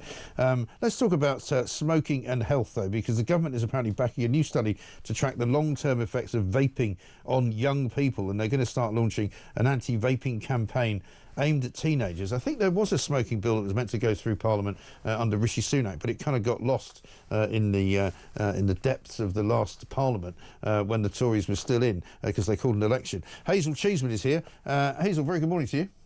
Good morning. Whatever happened to that bill that was going to be pushed through by the Tories? Is this a sort of a similar version of it, or is this something different? Yeah, the bill came back after the election, so it didn't make it through, as you say, because the election was called quite early. But the Labour Party brought it back, and it was in their manifesto and in the Conservative Party manifesto. And it's final stage in the House of Commons, which we'd expect to see in March.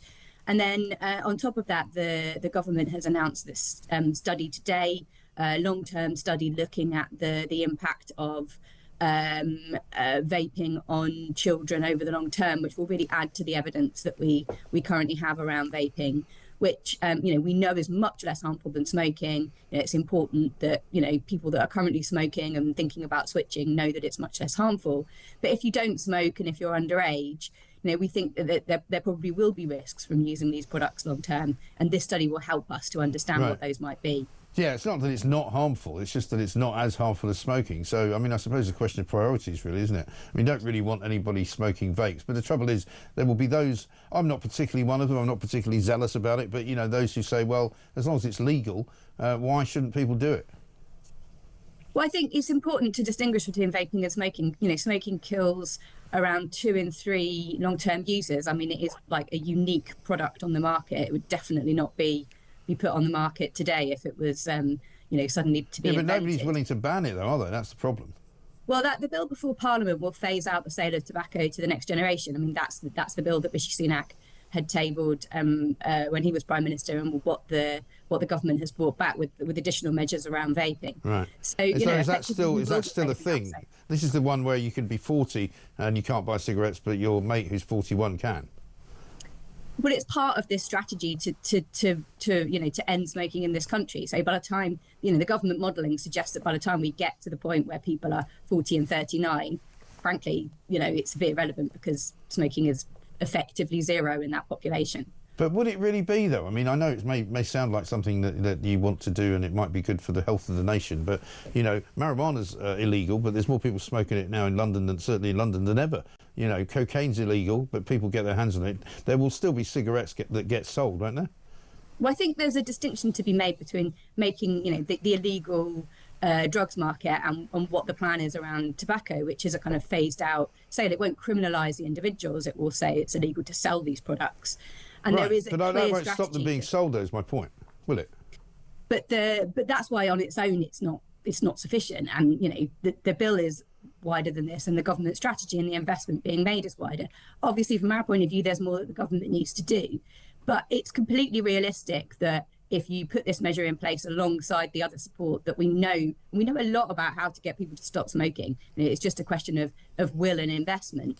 Then, you know, there is no reason why we can't achieve this goal where people are no longer smoking. I mean, frankly, it's very different. Nicotine is a very different drug from, you know, cocaine, marijuana, etc. It doesn't, you know, people become addicted and they need to kind of replace that chemical in their brain. They get the withdrawal symptoms, but it doesn't give the same highs and lows as some of these other illegal drugs. It seems very plausible that you can phase this out of British consumption, make it a footnote of history, and particularly given the impact that it has on health, on society, on our economy. This is a well, marijuana and cocaine also have a terrible effect on people's health too, don't they? And I mean, there's sort of epidemic marijuana usage in this country. London, I think, is the cocaine capital of Europe. There's an awful lot of people doing an awful lot of things that are bad for them, and in some ways maybe worse than the effects of them may be worse than people smoking. I mean, people don't normally smoke a cigarette and then go and attack other people, do they? Well, you know, marijuana is, you know, when you smoke marijuana, it will have a very similar impact on your body to smoking tobacco. And in this country, most of the time people when they smoke marijuana, they're also smoking tobacco. So, you know, these things are not completely independent of each other, but the phased out sale of tobacco will probably help to support some of the efforts to reduce particularly the consumption of marijuana or the smoking of marijuana. They won't, though, will they? Fewer people are smoking, I'm sure, Hazel, listen, I'm not trying to be difficult, and I'm sure your aims are very good, but I think, you know, you're underestimating the black market in this country. You can already buy a packet of what you might call illegal cigarettes for about £4. Pretty much anywhere in this country that you want to. You don't even have to pay the tax that you're now paying, and I know a lot of young people do that. Well, the illegal market for tobacco has been declining over the last 20 years because the government has been pretty effective actually in driving that market down. It hasn't been obliterated, and of course, as always, there's more that could be done. But the notion that you can't regulate this product because it will increase the black market is an argument that the tobacco industry has made for 20 years. I'm not saying you can't regulate 20 years, it. The illegal market has declined. I'm not saying you can't regulate it. I'm saying you can't do away with it. I'm just saying I think it's unrealistic to expect to do away with tobacco smoking altogether because it will always be there. Well, I think, Mike, if you have us back in 20 years, we'll see where we've got to. If I'm still working in 20 years, I'll buy you a pint. Thank you very much indeed. Hazel Cheeseman there, Chief Executive Action on Smoking and Health. I'm not sure that you can ever do away with things. I mean, if you could ban tobacco, I'm not suggesting that you should. I mean, I'm not one of those that thinks you should ban really very much of anything. If it's a choice, then it's a choice, isn't it? People who smoke tend to pay an awful lot of tax. In fact, those who say that, you know, they're a drain on the NHS, they're actually talking absolute and utter rubbish, because if you are a smoker and you do pay tax on the cigarettes you buy, you more than cover whatever it will be that with the treatment you might need for your lung cancer. But we'll come back to that. Let's do a voice note. This is Mike. Mike here in Cheshire. Looks like Trump and Putin are orchestrating a putsch against Zelensky by trying to force the Ukrainian election. Sounds like they're working together to take over the country and divide the spoils. It has the feel of the division of Poland during World War II between Russia and Germany. And we know what that led to in the end. Anyway, have a good morning. Thank you, Mike. I don't think you're entirely right. I think none of us know exactly where this is going. It might look as though Trump and Putin are colluding in some way to try and get rid of Volodymyr Zelensky. But Ukraine is a very complicated situation. And for many of those people who have been watching Ukraine since back in 2014, when the Western world decided to do absolutely nothing about Vladimir Putin invading it, lots of things have changed. Governments have changed overnight. There's been coups here. There's been votes there which have been questionable. All kinds of things are going on which we don't really know anything about. But we will find out over the course of time. And if Zelensky has an election, surely that would mean that if the people vote to keep him in, he would stay in. Unless that's a naive position. One here from Lorraine on BBC and Hamas. Why isn't the government holding the BBC to account over their open anti-Semitism? I never believed anti-Semitism was cleared from the Labour Party. The recent Gwyn WhatsApp messages also give weight to that. I really feel that the BBC is being allowed to covertly spread such disgraceful anti-Semitism by the government. Otherwise, why would you tolerate such awful behaviour? As for Jeremy Bowen, his journalistic integrity is in the gutter and he should be held accountable for his deliberate lies and gaslighting of the British public. Yeah, I don't think I could agree any more with that statement. Coming up in the next hour, Jack Elsom is here, Chief Political Correspondent from The Sun. We'll get from him what's going on at the Treasury this morning because, of course, we've got the news that inflation figures have gone surprisingly high, up to 3% from 2.5 in the last quarter. So bad marks for Rachel Reeves again. About 3 out of 10, I would say, matching the inflation rate. Also, we'll be talking to Kevin Hollinrake as well, Shadow Business Secretary. We'll get his view on Jonathan Reynolds.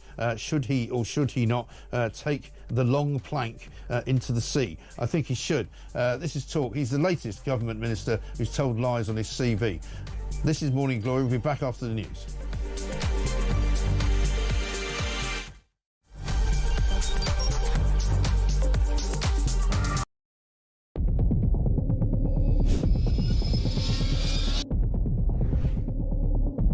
I spoke with His Majesty the King to request the dissolution of Parliament, and we will have a general election on the 4th of July.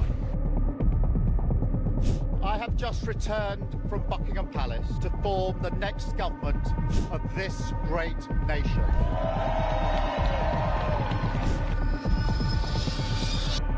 Take a look at what happened.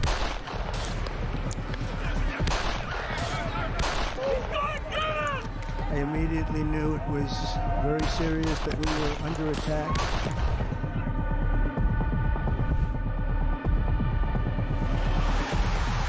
The time has come, and this surely is England's time. Williams, who scores, and Spain lead. Shot from distance is in. It is Cole Palmer. Low ball in on Farmer, slides it in. An absolute killer of a goal. I agree with the protest, but I don't think the violence was anywhere near necessary. No, I mean, I don't think anyone, Nigel, would ever think that the violence was the answer at all.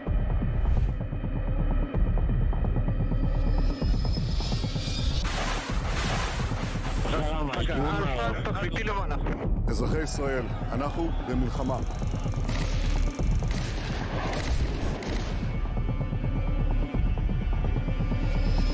I probably took a bullet to the head because of the things that they say about me. If Donald Trump were president, Putin would be sitting in Kyiv right now. In Springfield, they're eating the dogs. The people that came in, they're eating the cats.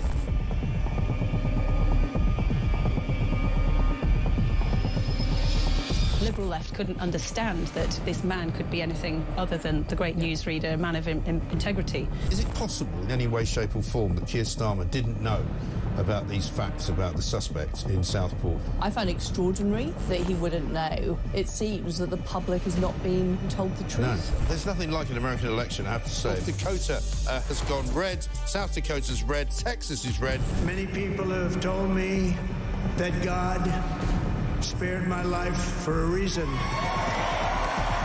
Bloomberg UK reporting Ukraine has made the first long-range missile across the UK, on DAB+, on your smart speaker, on your smart TV, and on your side. This is Talk.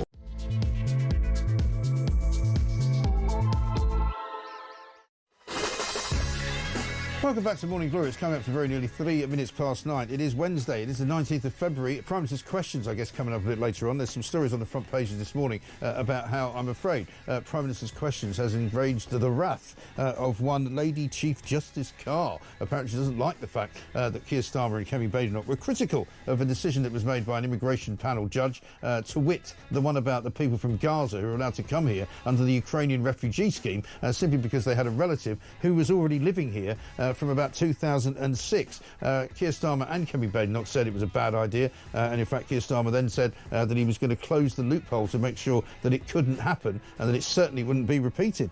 Baroness Carr says she's deeply troubled by the fact that their charge made the immigration judge say that he'd made the wrong decision. She says it fails to respect and protect judges. Well, I'm sorry. I'm afraid you need to get back in the real world. As Esther McVeigh said, you need to get a thicker skin, and you need to understand that the politicians of this country run it, not the bleeding judges. That's part of the problem. 0344 499 1000. Kevin Hollinrake MP, Shadow Business Secretary, coming up shortly. Jack Elsom as well, Chief Political Correspondent at The Sun. Jonathan Reynolds in the firing line this morning. He's the Business Secretary. You might not have heard of him.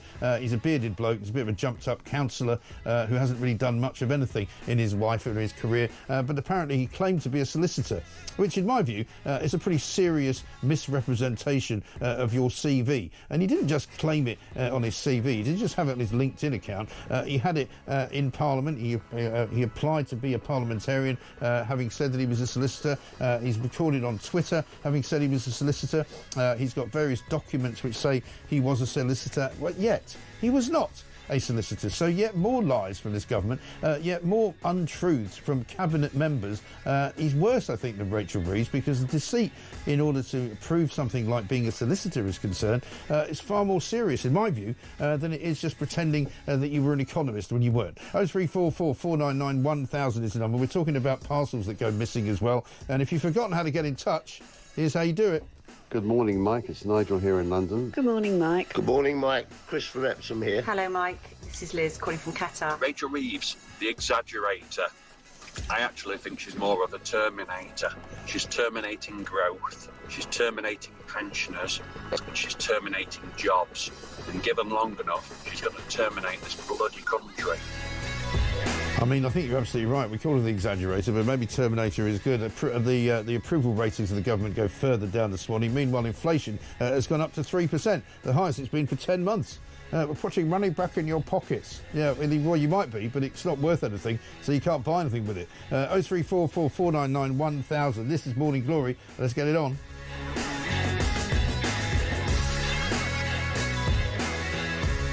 I've got a tale of woe here from Dan on the front of getting yourself a parcel delivered. Every have said in The Sun today, basically, that they lose 8 million parcels a year. So if you've been a victim of any of that, by all means, let us know. Dan says this: I need to return an item from an online seller. I booked a pickup from Royal Mail online, clicked the box for them to bring a label. When they picked it up, they came and said they didn't have a label, but they said they'd sort it when they got back to the depot. The next day, they brought the parcel back and said the person that prints the labels was away on holiday.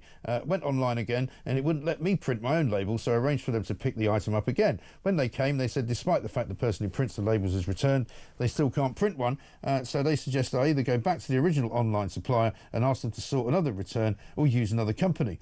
I made an official complaint, and now they've blamed me, stating that their computer system is saying user error.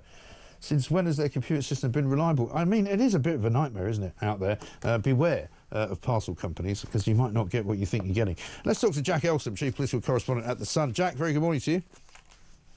Morning, Mike. How are you doing? I'm very well indeed. It's more doom and gloom, isn't it, this morning? We've got bad inflation figures. We've got Jonathan Reynolds, the business secretary, being found out when he thought he could get away with pretending he was a solicitor. Turns out he never was. He never trained, never finished his training. We've got energy bills rising, page 2 of The Sun, by £85 next week. And meanwhile, Keir Starmer's trying to work out what to say to Donald Trump when he goes to see him.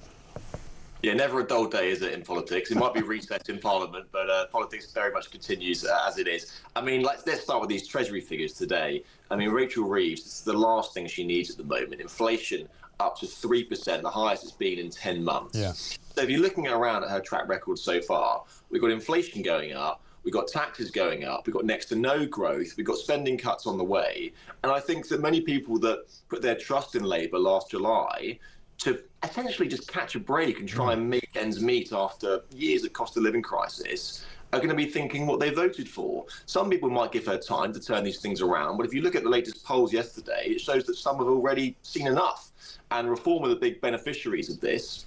But I think that, it presents two immediate problems for the Chancellor. The first is that if prices are going up in the shops, well, that obviously takes a toll on people's wallets. Yeah. And the second is that it means that the Bank of England is going to be less likely to cut interest rates, which is going to affect millions of homeowners. And so it's not good news on the economic front for the Chancellor, and obviously on the political front, some of her cabinet colleagues are having a pretty rough time as well. I was going to say, Jonathan Reynolds, in some ways, this is actually worse, I think, than Rachel Reeves, because he's claiming to do a job which is a protected profession, so that, if you were looking at somebody like him in order to either employ him or to be impressed by him, if you say you're a solicitor and you're not, that's quite a serious misrepresentation. I think it's far worse than pretending that you were an economist at HBOS, isn't it?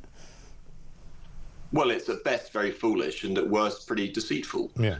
And I think that Jonathan Reynolds will be kicking himself this morning about this mistake, is what his office put it. But, he has said this on many occasions now. As on his Wikipedia page, he said it in the House of Commons. I think he said it in a couple of other statements. And so if it was just one blunder, potentially it could be forgiven.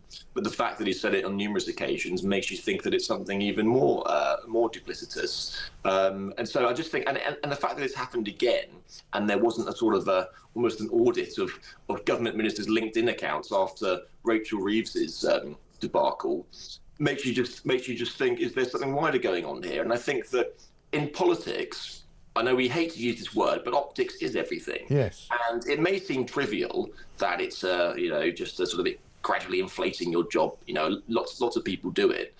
But I think that it speaks to the fact that are this government really what they say they are?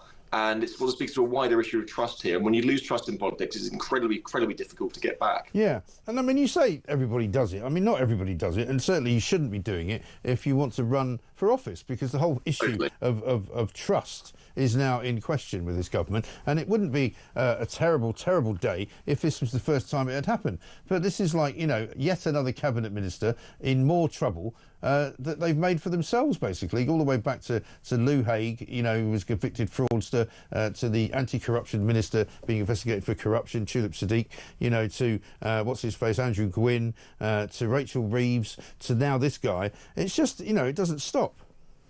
No, exactly. And what I meant was, if you were down the pub with your mates, a lot of people seem to sort of, inflate their own self-importance and job title, whereas that's completely different to standing up in the House of Commons and saying you're a qualified solicitor and in fact you're not.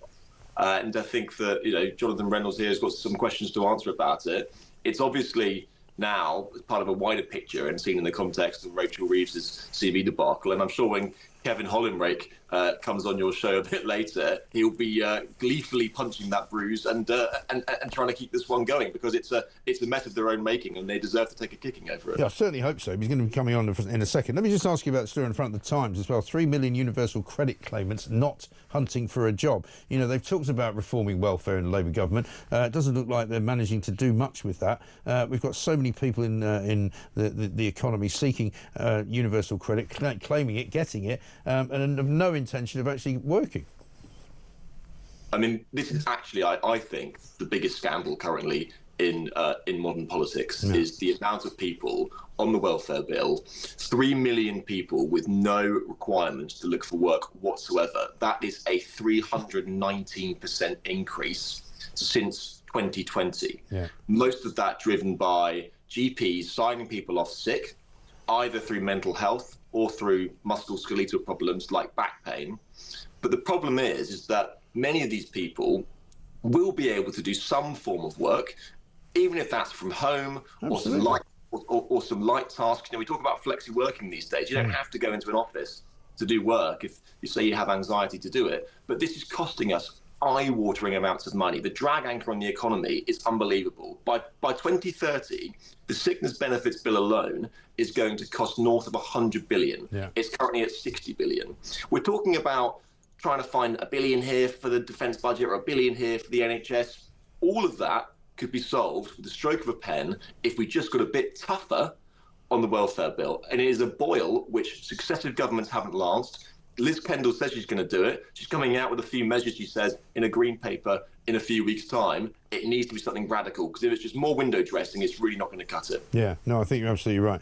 Jack, good to talk to you. Thanks very much indeed. Jack Elton, Chief Political Correspondent there at The Sun. And let's talk to Kevin Hollingray now, who's the MP, of course, and Shadow Business Secretary as well. Kevin, a very good morning to you. Good morning. Good morning, mate. Good to see you. I mean, your opposite number's in a bit of shtuck, isn't he? Thinks he was a solicitor, suddenly remembered he wasn't, and so now his CV has been changed.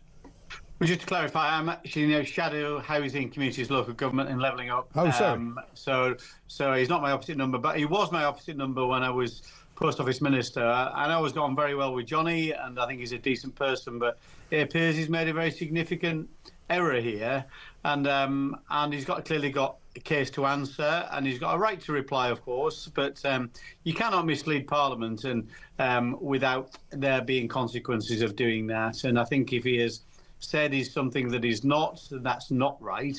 If he said it on the floor of the House, and there will be consequences that flow from that if that's the case. But, well, we understand that he did say it on the floor of the House, that he has said it on several occasions. Yep. He's even given an interview to the effect that he said he chose the career as an MP because it would be better for his family life than being a solicitor. I mean, you know, this has been going on now for some time. It was 2010, I think, when it first appeared that he had worked as a solicitor. And is there not surely some kind of breaching of parliamentary code or ministerial code of some kind, if that's the case? Well, yes, of course. As you know, Mike, misleading Parliament's a very serious offence, and Johnny Reynolds will have to look at exactly what he has said and what the facts of the matter is. I've only seen this story very recently, so I think it's wrong for me to be judge and jury on this, but nevertheless, this is a very serious matter. It's been around since yesterday, Kevin. Surely you've had a chance to look at it. Well, I have not spoken to Johnny Reynolds, and I believe that people are innocent until proven guilty. And whether he's changed the CV, he's changed his LinkedIn. He's admitted that he made a mistake. The government have said that he will probably be sorry for having done it. So I don't think there's any doubt that it's happened. The question is what happens to him now. Yeah. And I think if he's misled the House, there'll be consequences that may involve him resigning as a government minister, Secretary of State. I don't know, and I say I'm not somebody who goes around willy-nilly calling for people's resignations. There is a process that needs to happen. He's got an entitlement to follow that process and to be treated fairly by that process. But if there is misleading Parliament, I think the people of this country, I think the people of this country are entitled to be treated fairly, Kevin. I think if we've got people pretending to be something they're not, sitting in very important government positions, deciding on what taxes we should be paying and what government policy should be, then I don't think that's treating us fairly, and I think he needs to get out of the way. Well, I tend to agree, Mike, but I do also believe in due process. But we have seen this right across the government, actually. It's actually saying one thing and the reality being another, whether that's commitments in terms of a fully costed, fully funded manifesto, whether it's we're not going to change the family farm tax, we're not going to choose a family farms tax, whether it's we're not going to withdraw the winter fuel allowance, and doing the opposite. And I think ultimately the person who's got to take responsibility for those untruths has got to be Keir Starmer and Rachel Reeves. You know, they're the ones who said they would govern one way and have governed in a completely different way. There's no question when you look at this is a dishonest government, and it is entirely inappropriate the way it is governing this country. And is governing it in a very flawed way. And you've seen the economic results today, inflation, for example. All the needles are pointing in the wrong direction. Yeah. After inherited a very good set of economic circumstances in June of this year. Well, this is the thing, you know, highest inflation rate for 10 months, and they keep repeating this mantra that they're going to be putting money back in our pockets, even as the energy price cap next week is going to go up another £85. You know, that's going to put business costs up, that's going to put general prices up. So the 3% inflation we're looking at now is probably going to be luxurious in a couple of months' time. Well, the government's clueless, Mike. To be honest, Keir Starmer's clueless, so is Rachel Reeves, because they've never worked in the real world. They don't understand really how the real world operates. They've talked the economy down for 6 months and expected businesses to carry on investing. Clearly, businesses run on confidence. The whole economy runs on confidence. And then they clobber the economy with £70 billion annually of tax and spend, much of that coming from businesses, and that's going to mean reduced investment in the UK economy, and that's the only thing that can produce sustainable growth. And they've got more things coming down the track that you'll know about, things like the Employment Rights Bill, which provides trade unions with unfettered access in a way we've never seen before to the private sector workplace. This is worse than the 1970s. And all this stuff will hit growth, which will then ultimately hit people in the pocket, whether that's in terms of access to good jobs or in terms of the remuneration around those jobs. So all these things are very, very detrimental to people's prospects and the real economy. Yeah, absolutely right. It's not going to be a great summer for an awful lot of people, I'm afraid. And we haven't even got to April yet. Kevin, good to talk to you, though. Kevin Hollingbrake there, Shadow Secretary of State for Levelling Up Housing and Communities. Apologies for getting that wrong at the beginning. And will, of course, be chasing after Jonathan Reynolds for any kind of comment that he would care to give us. He's actually one of the few Labour ministers that's actually been on this show. And I think he was on the show as a Labour minister. But he has never been back ever since. I don't think he quite enjoyed the time that I gave him. Regarding Jonathan Reynolds, says John, in the Isle of Coll, remember, Mike, the MPs are getting a 2.5% pay rise because, according to them all, wait for it, we need the brightest and the best in Parliament. That's a very good point. What a joke. Politician interviews are now a comedy act. Well, they are. I mean, that's a great point. 2.5% pay rise for these bozos, right? And what they do is tell lies about what they've done, tell lies about what they're going to do, and tell lies about whatever everybody else is doing. They don't seem to be able to tell the truth about anything. Can anybody point me to a politician in this Labour government who actually is telling the truth about anything? Because I can't find one. Meanwhile, here's some good news for you. It's competition time, and we're giving you a chance to win a whopping £25,000. So what do you need to do to get involved? All you have to do is text the word prize to 83338, or you can enter by post. It's as simple as that. Once again, to get involved, just text the word prize to 83338, or you can enter by post. 18 plus, UK excluding NI. Enter by SMS for £2 plus one standard network charge by 11 p.m. on March the 3rd, 2025. Or send your name, email and contact number to £25,000 cash competition, PO Box 3190, Colchester CO2 8GP, to arrive by 5 p.m. on March the 6th, 2025. This is a News Broadcasting Network promotion. Full terms and conditions at talksport.com. Welcome back. It's 20 minutes past 9. We're here, of course, until 10 o'clock when Alex Phillips is going to take over. Steve says this: if misleading Parliament is a very serious offence and Parliament is elected by the British people, then we surely have the right to demand all liars are removed. Well, I would like to think so. I think this is a very serious problem. I think that Keir Starmer, if he had any cojones at all, would be sacking Jonathan Reynolds this morning. Should have done it while Theo Usherwood was here. That's what normally happens, but it didn't. Coming up next, Mike Neville's going to join us, retired Scotland Yard Detective, Chief Inspector. The government have got a new plan to make it more difficult to buy knives online. Oh, that'll work. Also, I'm going to ask him about the Nottingham situation, because there's been several blunders made by the Nottingham police, which have been pointed out in The Sun today, which we need to discuss with Mike as to why they did not stop Valdo Callicane from committing those awful 3 murders of the innocent. This is Talk.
think Starmer, to be fair, is playing it pretty well at the moment.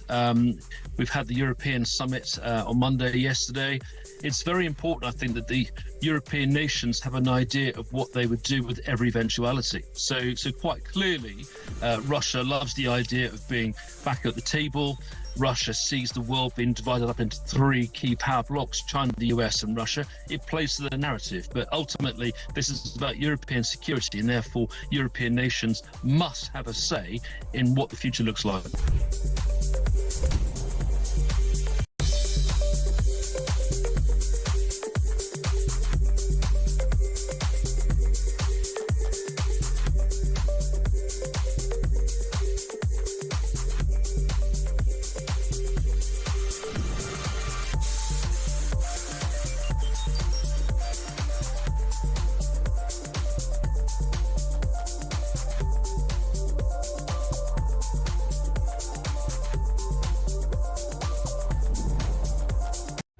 Across the UK, on DAB+, on your smart speaker, on your smart TV, and on your side. This is Talk. Welcome back to Morning Glory. It's 23 minutes past 9. 24 minutes past 9, actually, now. As we speak, I'm Mike Graham with you all the way through until 10 o'clock. By the way, you might know this, or you might have guessed it, but you know that story we did a little while back about vaping and how apparently the government wants to do away with people smoking altogether. Guess who's come up with this genius idea? It is, of course, the llama lover, what's her name, Ashley Dalton, the new Minister for Health. So you might have expected it to be slightly awry in terms of whether or not it's actually going to do any good. Let's talk, though, now to Mike Neville, retired Scotland Yard Detective Chief Inspector. We're going to get into the story in The Sun in a little while about Nottingham and police blunders let the maniac known as Valdo Callacane kill 3 people who were completely and utterly innocent. But first, the government have got a new initiative, and this one's Yvette Cooper's pet project, I believe, which is to make it more difficult to buy knives online, as if I can't think of anywhere else you could get them. Mike, very good morning to you. Hi, Mike. I mean, they've put a lot of effort into this, it seems, a lot of bluster, a lot of statements about how, more identification is required and we're going to have to, 2-tier this, 3-tier that. I'm not sure it's going to make much difference, is it? It'll make no difference whatsoever because, of course, every kitchen is an armoury. The Yorkshire Ripper used a knife out of his own kitchen. Yes. And most of the killings will be done by kitchen knives that you can just obtain, go into your mum's kitchen if you're 14 and every weapon's available. But the government is almost gaslighting people here, saying it's what they're firstly doing is saying, look, we're doing something about this and we're increasing sentences. So instead of 2 years, you'll get 4 years. Well, we all know that really 4 years means 2 years and you only serve 40% of the time. So after 6 months, you're out. So it's all talk and bluster. And they're not dealing with the real problem. There's a real problem with crime, with knife crime, particularly amongst young black men, and who kill other young black men. And then what they do is they tell the police that if they stop and search people, they're racist. Yeah. So, and officers are really afraid of using stop and search powers because of these accusations, and they might lose the job. So the real things that the police could do, the real things that the government could do to protect people, to make people safer, they don't do because they're uncomfortable with that. They don't fit in with the liberal left's idea of how the world should be. So what they do is, a lot of them are lawyers, what they do is create more laws which just replace old laws, and people aren't sent to prison. That's about the strength of it. Well, it seems to be that is the default position of this government, particularly Keir Starmer, because he's a lawyer and he thinks all you've got to do is make a new law and everyone will obey it. Well, what happens when you don't obey the law? And that seems to be what most people who kill people with knives do. Why would they obey the law? They're criminals. Absolutely. And as I say, the availability of knives it's there, and they're there for the taking. I mean, the case of Ronan Kedar, he was killed with a sword which was bought off the internet. And no doubt we can do something and stop people buying swords off the internet. But for every one of those crimes which is committed by somebody who's bought a sword or a knife off the internet, there's hundreds of crimes where people have just taken the carving knife out of the kitchen drawer and stabbed somebody. And if you cut off access, as you said, with smoking and the like, you can never stop people. If people are wicked and determined, right, whatever, they will always manage to find a way. And if you're a vicious criminal and you want to stab somebody, the fact that the internet's knife availability has been shut down, you'll just find another way to obtain one. Yeah, exactly right. I mean, they're calling it Ronan's Law after a boy called Ronan Kanda was killed at the age of 16, I think. And I'm sure that the families will get behind it and the families will say this is something the government's doing. But you're quite right. I mean, they need to address why these offences are being committed as opposed to what they're using to commit them. I mean, you could use a screwdriver, you could use a fork if you like. You know, I mean, at the end of the day, the government's also saying, you know, rounded blades are safer alternatives to sharp pointed kitchen knives. So does that mean, you know, I won't be able to chop up, you know, my onions with a sharp knife anymore because some scumbag wants to stab his next door neighbour? That's ridiculous. It is ridiculous. And as I say, there is a real issue. The elephant in the room in all of this is the amount of crime with knives that's committed by ethnic minorities that people don't. It's an uncomfortable truth. And unless we address that, then more, especially young black lads, will die because they're the ones who are often the victims of these things. And the government are not prepared to do that. So what they do is create a load of smoke and bluster saying that they're challenging these things, when really, you know, look at the evilness of the Southport murder, Axel Rudababana. The fact that he ordered those knives on the internet, but he used kitchen knives. They could be obtained from anywhere. These are the sort of individuals that are determined to be wicked and will be wicked. Yeah, I mean, it would be nice, I suppose, if you could take those big machetes off the street that people seem to be so keen to have, you know, running battles with these days on the streets of our cities. But again, as you say, they probably just use something else. Well, the thing is with those, it's how do you get rid of guns? You know, we have all sorts of firearms controls. You know, for 100 years we've had firearms control, but criminals can still get firearms. So whilst you know, Olympic shooters can't obtain a pistol legally, the criminals will always find a way. And if you want a machete, there's somebody who will bring in a machete. Just like you say, you can't ban things. You can still buy drugs. They've been illegal for years. You can still buy daggers and swords and whatever else that are legal, because there's always a marketplace for these things. Well, that's it. I mean, you can stick a pen in somebody's eye. I mean, I'm not encouraging that sort of behaviour, obviously, but, you know, you've been a police officer for long enough to know that any number of bizarre things can become a deadly weapon.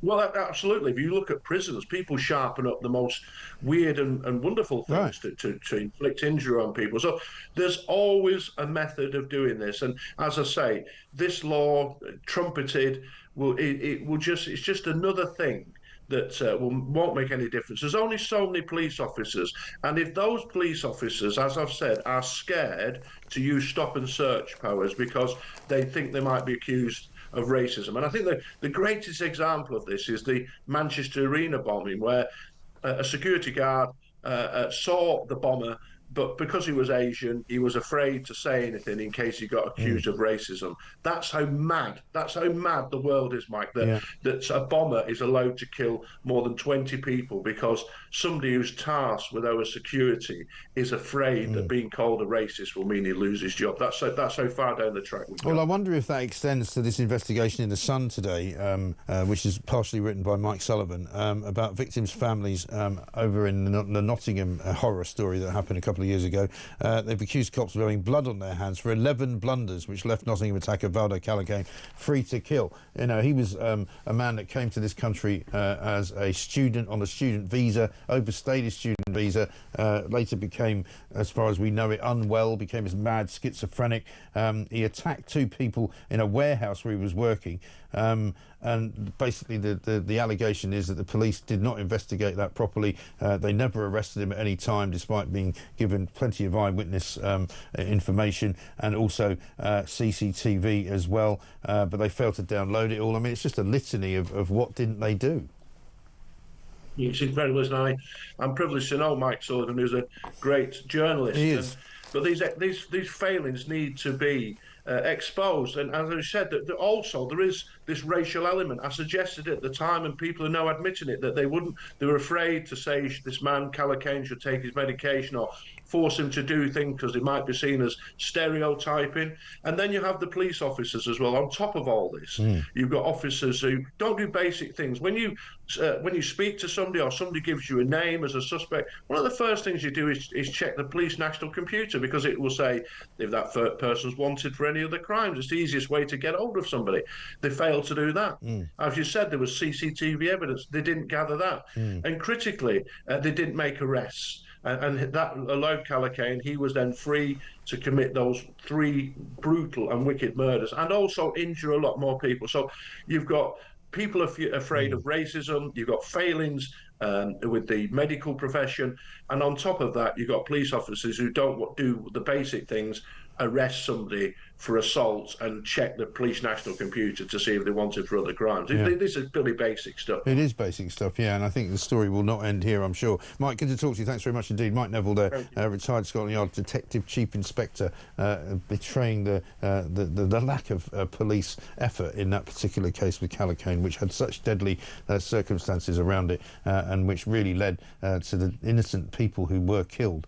And we spoke to the mother of Barnaby Webber, Emma Webber, the other day, and she's just a broken woman. But they're doing a very, very good job of holding the police to account, and they continue to do so. This from Brian, in Spain, on the parcel delivery problem. He says, in 2022, Hermes Parcels, who had a terrible reputation for losing them, said Hermes will no longer lose a parcel. And then they changed the name to Every and carried on as before. Yeah, they say 8 million parcels are going to go missing this year. And they don't know. And Sarah says, don't you understand, Mike? The Labour Party can identify as anything they like. This week, I identify as a surgeon. Next week, I may identify as an accountant. Yeah, well, it's that time of year, Sarah. You never know. You might as well identify as a rugby player and see if you can get yourself into the Six Nations. So you play for Wales, they'll probably let you in. It's 9:34.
Across the UK, on DAB+, on your smart speaker, on your smart TV, and on your side. This is Talk. Welcome back to Morning Glory. 9:36. Here's something for you. Jonathan Reynolds, I just thought I'd have a look at his Twitter account, see what's going on. Funnily enough, he hasn't tweeted much lately. Certainly hasn't tweeted anything since Sunday when the Steele story came out. But he's also retweeted something from the British Business Bank. This is on the 22nd of January of this year. Apparently 209,000 businesses supported, over £32 billion of private and public investment unlocked, 250,000 of additional jobs created. And then when you actually see the facts of the matter in the bit down below, it turns out that the 32 billion of private and public investment unlocked is only something that's expected to happen. The 250,000 plus additional jobs created are only potentially created. They're not actually created at all. So there's more lies even as we speak. So he said 250,000 plus additional jobs created, not true. 209,000 businesses supported, not true. 32 billion pounds of private and public investment unlocked, also not true. Is there anything these people say that is actually true? That would be a thing to find, wouldn't it? Julian Bray's here with us because, of course, in The Sun today, they've got a big page 10 in which they talk about the fear of flying, which is something, of course, that everybody worries about over time. And also, this week it was brought into sharp focus because a Delta plane landed at Toronto's International Airport, flipped over in icy conditions and sort of travelled down the runway on its roof, which was pretty extraordinary. The Sun is asking the question, after the Delta plane flip, is flying still safe? Julian Bray's an expert in these matters. Let's find out. Julian, very good morning to you. Good morning. I mean, it's quite a provocative headline. I mean, I presume the answer to that question is, well, yeah, it is still pretty safe compared to almost all other forms of travel, isn't it? Yes, in fact, you've got more chance of being injured if you get on a bus or drive a car these days. It's just that there are so many hundreds of thousands of aircraft in the air at any one time, 24 hours a day, 7 days a week. But when these accidents do happen, and everybody's got a camera phone these days, then it gets picked up very quickly. Yeah. I mean, I covered an awful lot of plane crashes a long time ago, back in the 1980s, and one of the things that people say now is that when there are crashes, they tend to have more survivors than ever. I mean, in this one, thankfully, I know there was some quite serious injuries, but I don't think there are any fatalities in this Delta plane that flipped over and travelled some distance on its roof. No, apparently it's 3 critical. I hadn't had the update on that, but as you say, everybody got off. They took 18 to hospital. Yeah. But the point is, this was a textbook recovery operation, sort of search and rescue recovery. And we've really got to thank the cabin crew for that, because their training kicked in and they got everybody off. I don't know if you heard some of the language they used to get the passengers off the plane, but it's quite fruity at one point. Because people were still stopping to pick up their luggage, would you believe? And there was a fireball at one point towards the end, wasn't there? So they wanted to get them out before any of that happened. Yes, on the Canadian regional jets, the engines are at the back end, rather like the ND-80s. So there was a fire in the engine there, which was very quickly put out.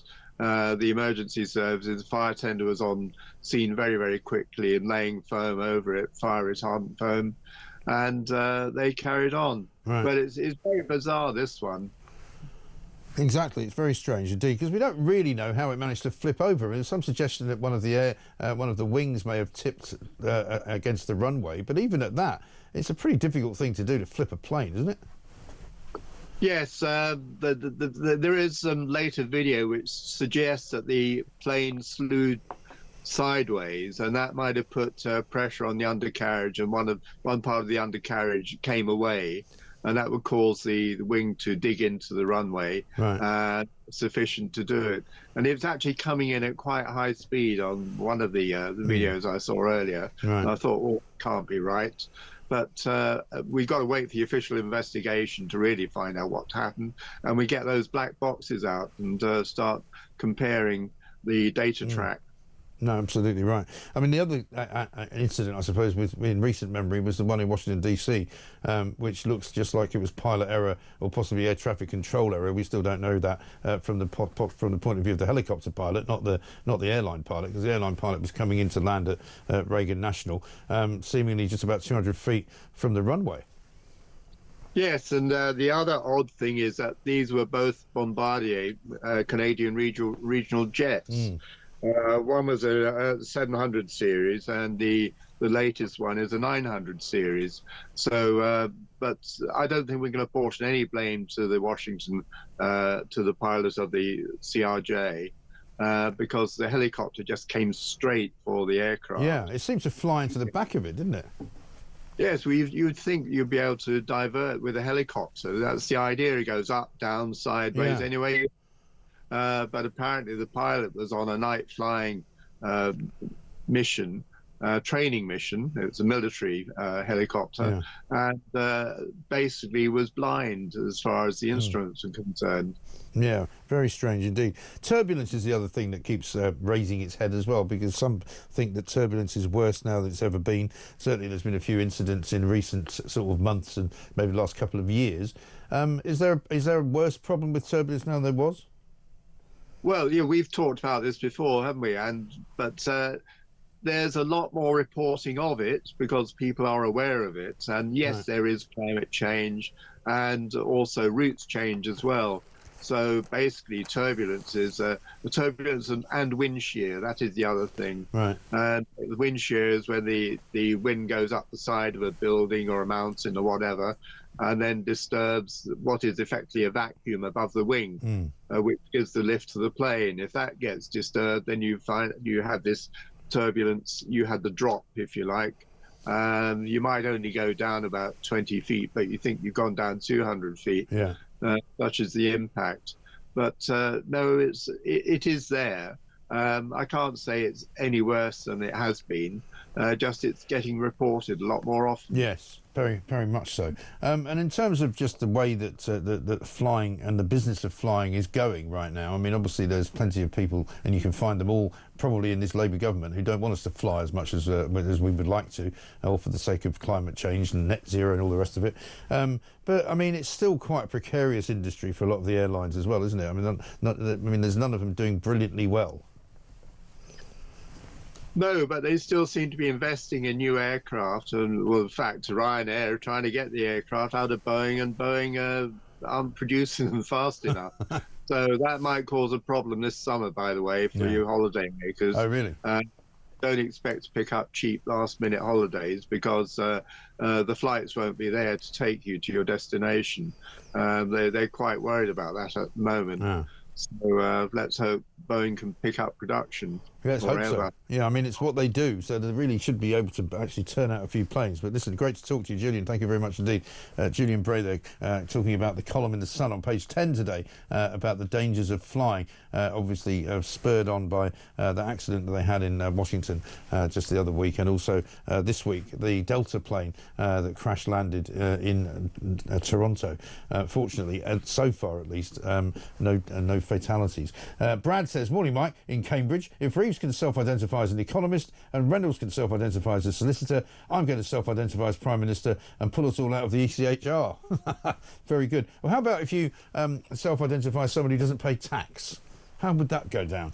Michelle says, Mike, I recently bought a couple of knives on Amazon for cooking, obviously, and my identity was checked and verified through my account and email. This nonsense is an insult, as it's not the knives, it's the people, and we all know it. Normalised violence inflicted on us all. Absolutely right. And one here from Zarina, who says this, with regards to knives, it seems that the government and the civil service, the expensive civil service, have no idea. So let's bring back the stocks, name and shame them, put them in front of the rotten veg that's going to waste because there's no one to pick it from the fields, then get the prisoners out into society to work during the day to get our country back on track, and then return to their bed and breakfast by night. Well, absolutely not. Why not? We've got a couple of callers here. Should we go to them? Phil is in Hull. Hello, Phil. Good morning, mate. Morning, sir. What can I do for you? Just to say about a little experience I had. I went to a well-known store for some decorating stuff, paints, etc., filler and all. And when I got to the one till that was open, I was stopped because I had a palette knife. Oh, yeah. And the lady said, I'm sorry, we've got an over 16 thing. So I said, oh, yeah. I said, yeah, that's fine. I said, I don't understand it, but there you go. So anyway, I said this queue was getting longer and longer, and they were muttering, I don't know what he's doing. And anyway, about 4 or 5 minutes later, this lady turned up, went, bong, it's the over 16 problem. I said, oh, that's fine. I said, I'm 80. 80? Said, I'm 80. Right. So I said, an over 16 policy, and I'm 80, and you're quizzing me. Right. So she said, oh, it's all right now. So I said, oh, that's all right, I can take it out now, can I? And go and stab 50 people outside with a palette knife. Right. I said, what? I said, it's ridiculous. I said, it's just absolutely ridiculous. It is. In the queue, we're laughing. But it's like, what people, why are people so willfully idiotic? They must know that you're not under 16. What are they doing?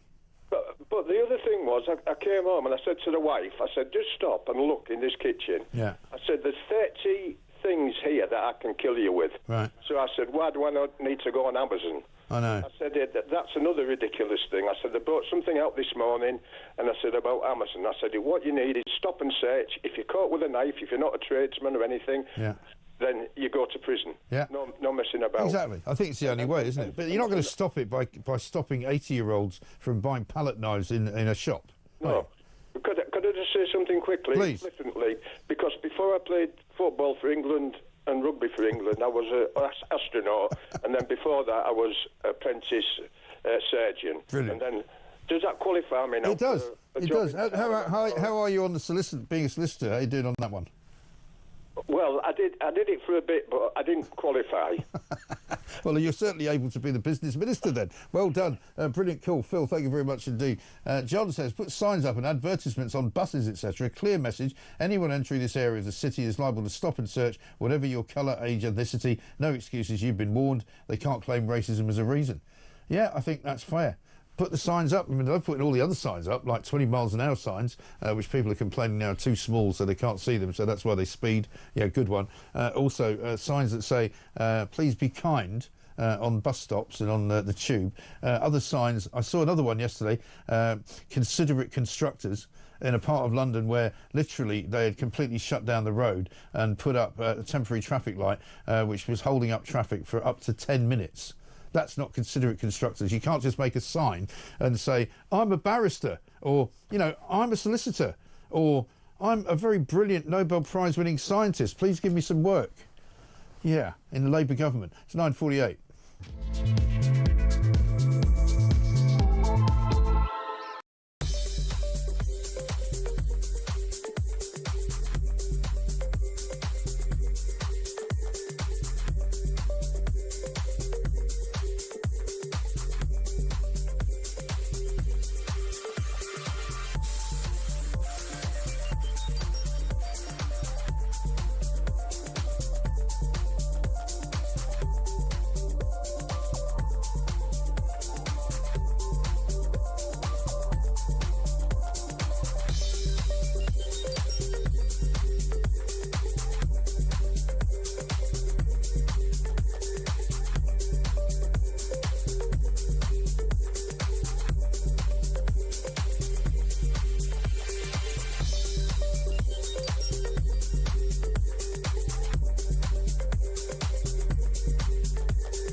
Across the UK, on DAB+, on your smart speaker, on your smart TV, and on your side.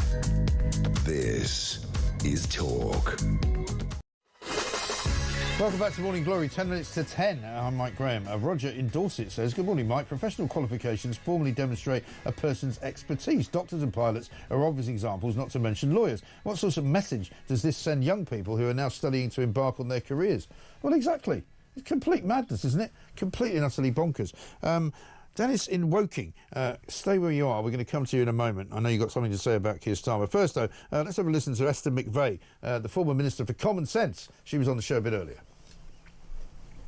Got to look about the motivation behind changing your CV. I mean, you're inflating who you are. I mean, are you embarrassed about your achievements? Are you just trying to pass off as something better than you are? Were you trying to hoodwink your constituents to make them think you're something that you're not? So there's a lot sort of going into this. But I think the couple of key things is this calibre of the cabinet isn't what Keir Starmer and the Labour Party would like us to believe. believe it is. It's a lower calibre, isn't it?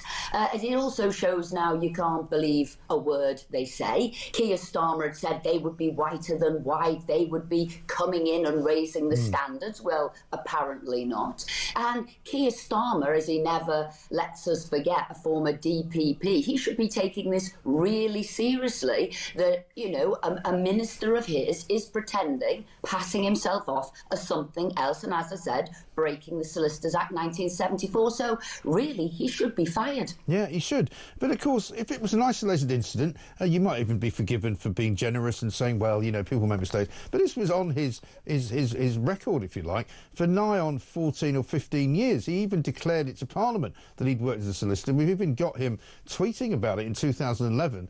We've even got him in an interview saying, you know, I decided it was a much better job for me, for my family life, to be an MP rather than a solicitor.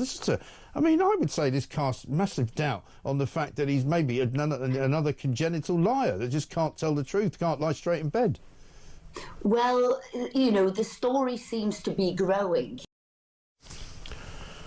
The story does seem to be growing. It's not going away either, which means that, you know, it's another headache for Keir Starmer. Let's talk to Dennis, who's in Woking. Dennis, very good morning to you. Good morning, Mike. What can I do for you, sir? Just a quick one, really. I just saw a little clip of Starmer meeting Sadiq Khan. Oh, yeah. And I couldn't believe my eyes. He didn't shake his hand. He gave him a Muslim cuddle. Did he? A Muslim cuddle. What is that? Is that not just a cuddle? Well, not you go one side, then the other. So not you go the right side, then the left side, then back to the right side. Oh, okay. He didn't shake his hand. All right. That's a bit weird. The most arrogant man I've ever met or ever seen on TV, I think. Who, Starmer or Khan? Well, both of them, but yeah. Khan, he's never met any of his targets, and he goes and gets a knighthood. Yeah, I know. It's hard to believe, isn't it? But he got the knighthood, of course, from Keir Starmer. Oh, just absolutely ridiculous. I know. It is absolutely ridiculous. You're quite right. I don't know what he does with his greeting habits, old Keir Starmer, because when he went to see Emmanuel Macron, they were holding hands. We put that picture out yesterday. Gareth is in Derbyshire. Let's see what he's got to say. Hello, Gareth. Good morning, Mike. Morning, nice sir. To speak to you. Good to talk to you again. What's going on? It's great. Well, Derbyshire's still the best place on the planet, so that we're lucky about that. How's the weather? It's looking a bit murky here. It's wonderful. It's like Barbados here. It's, you're sure you're not just lying? I think we've got about 5 degrees. I think something like that. But, yeah, like Barbados, except a lot colder. Yeah, exactly. Yeah, it is. Without the beaches.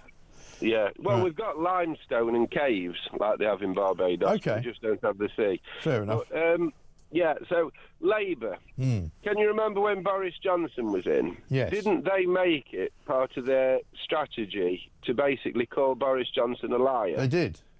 Didn't all their MPs, when they're on radio programmes, television, leaflets, Boris Johnson's a liar? Yeah. They kept also going on about the fact that he lied in Parliament.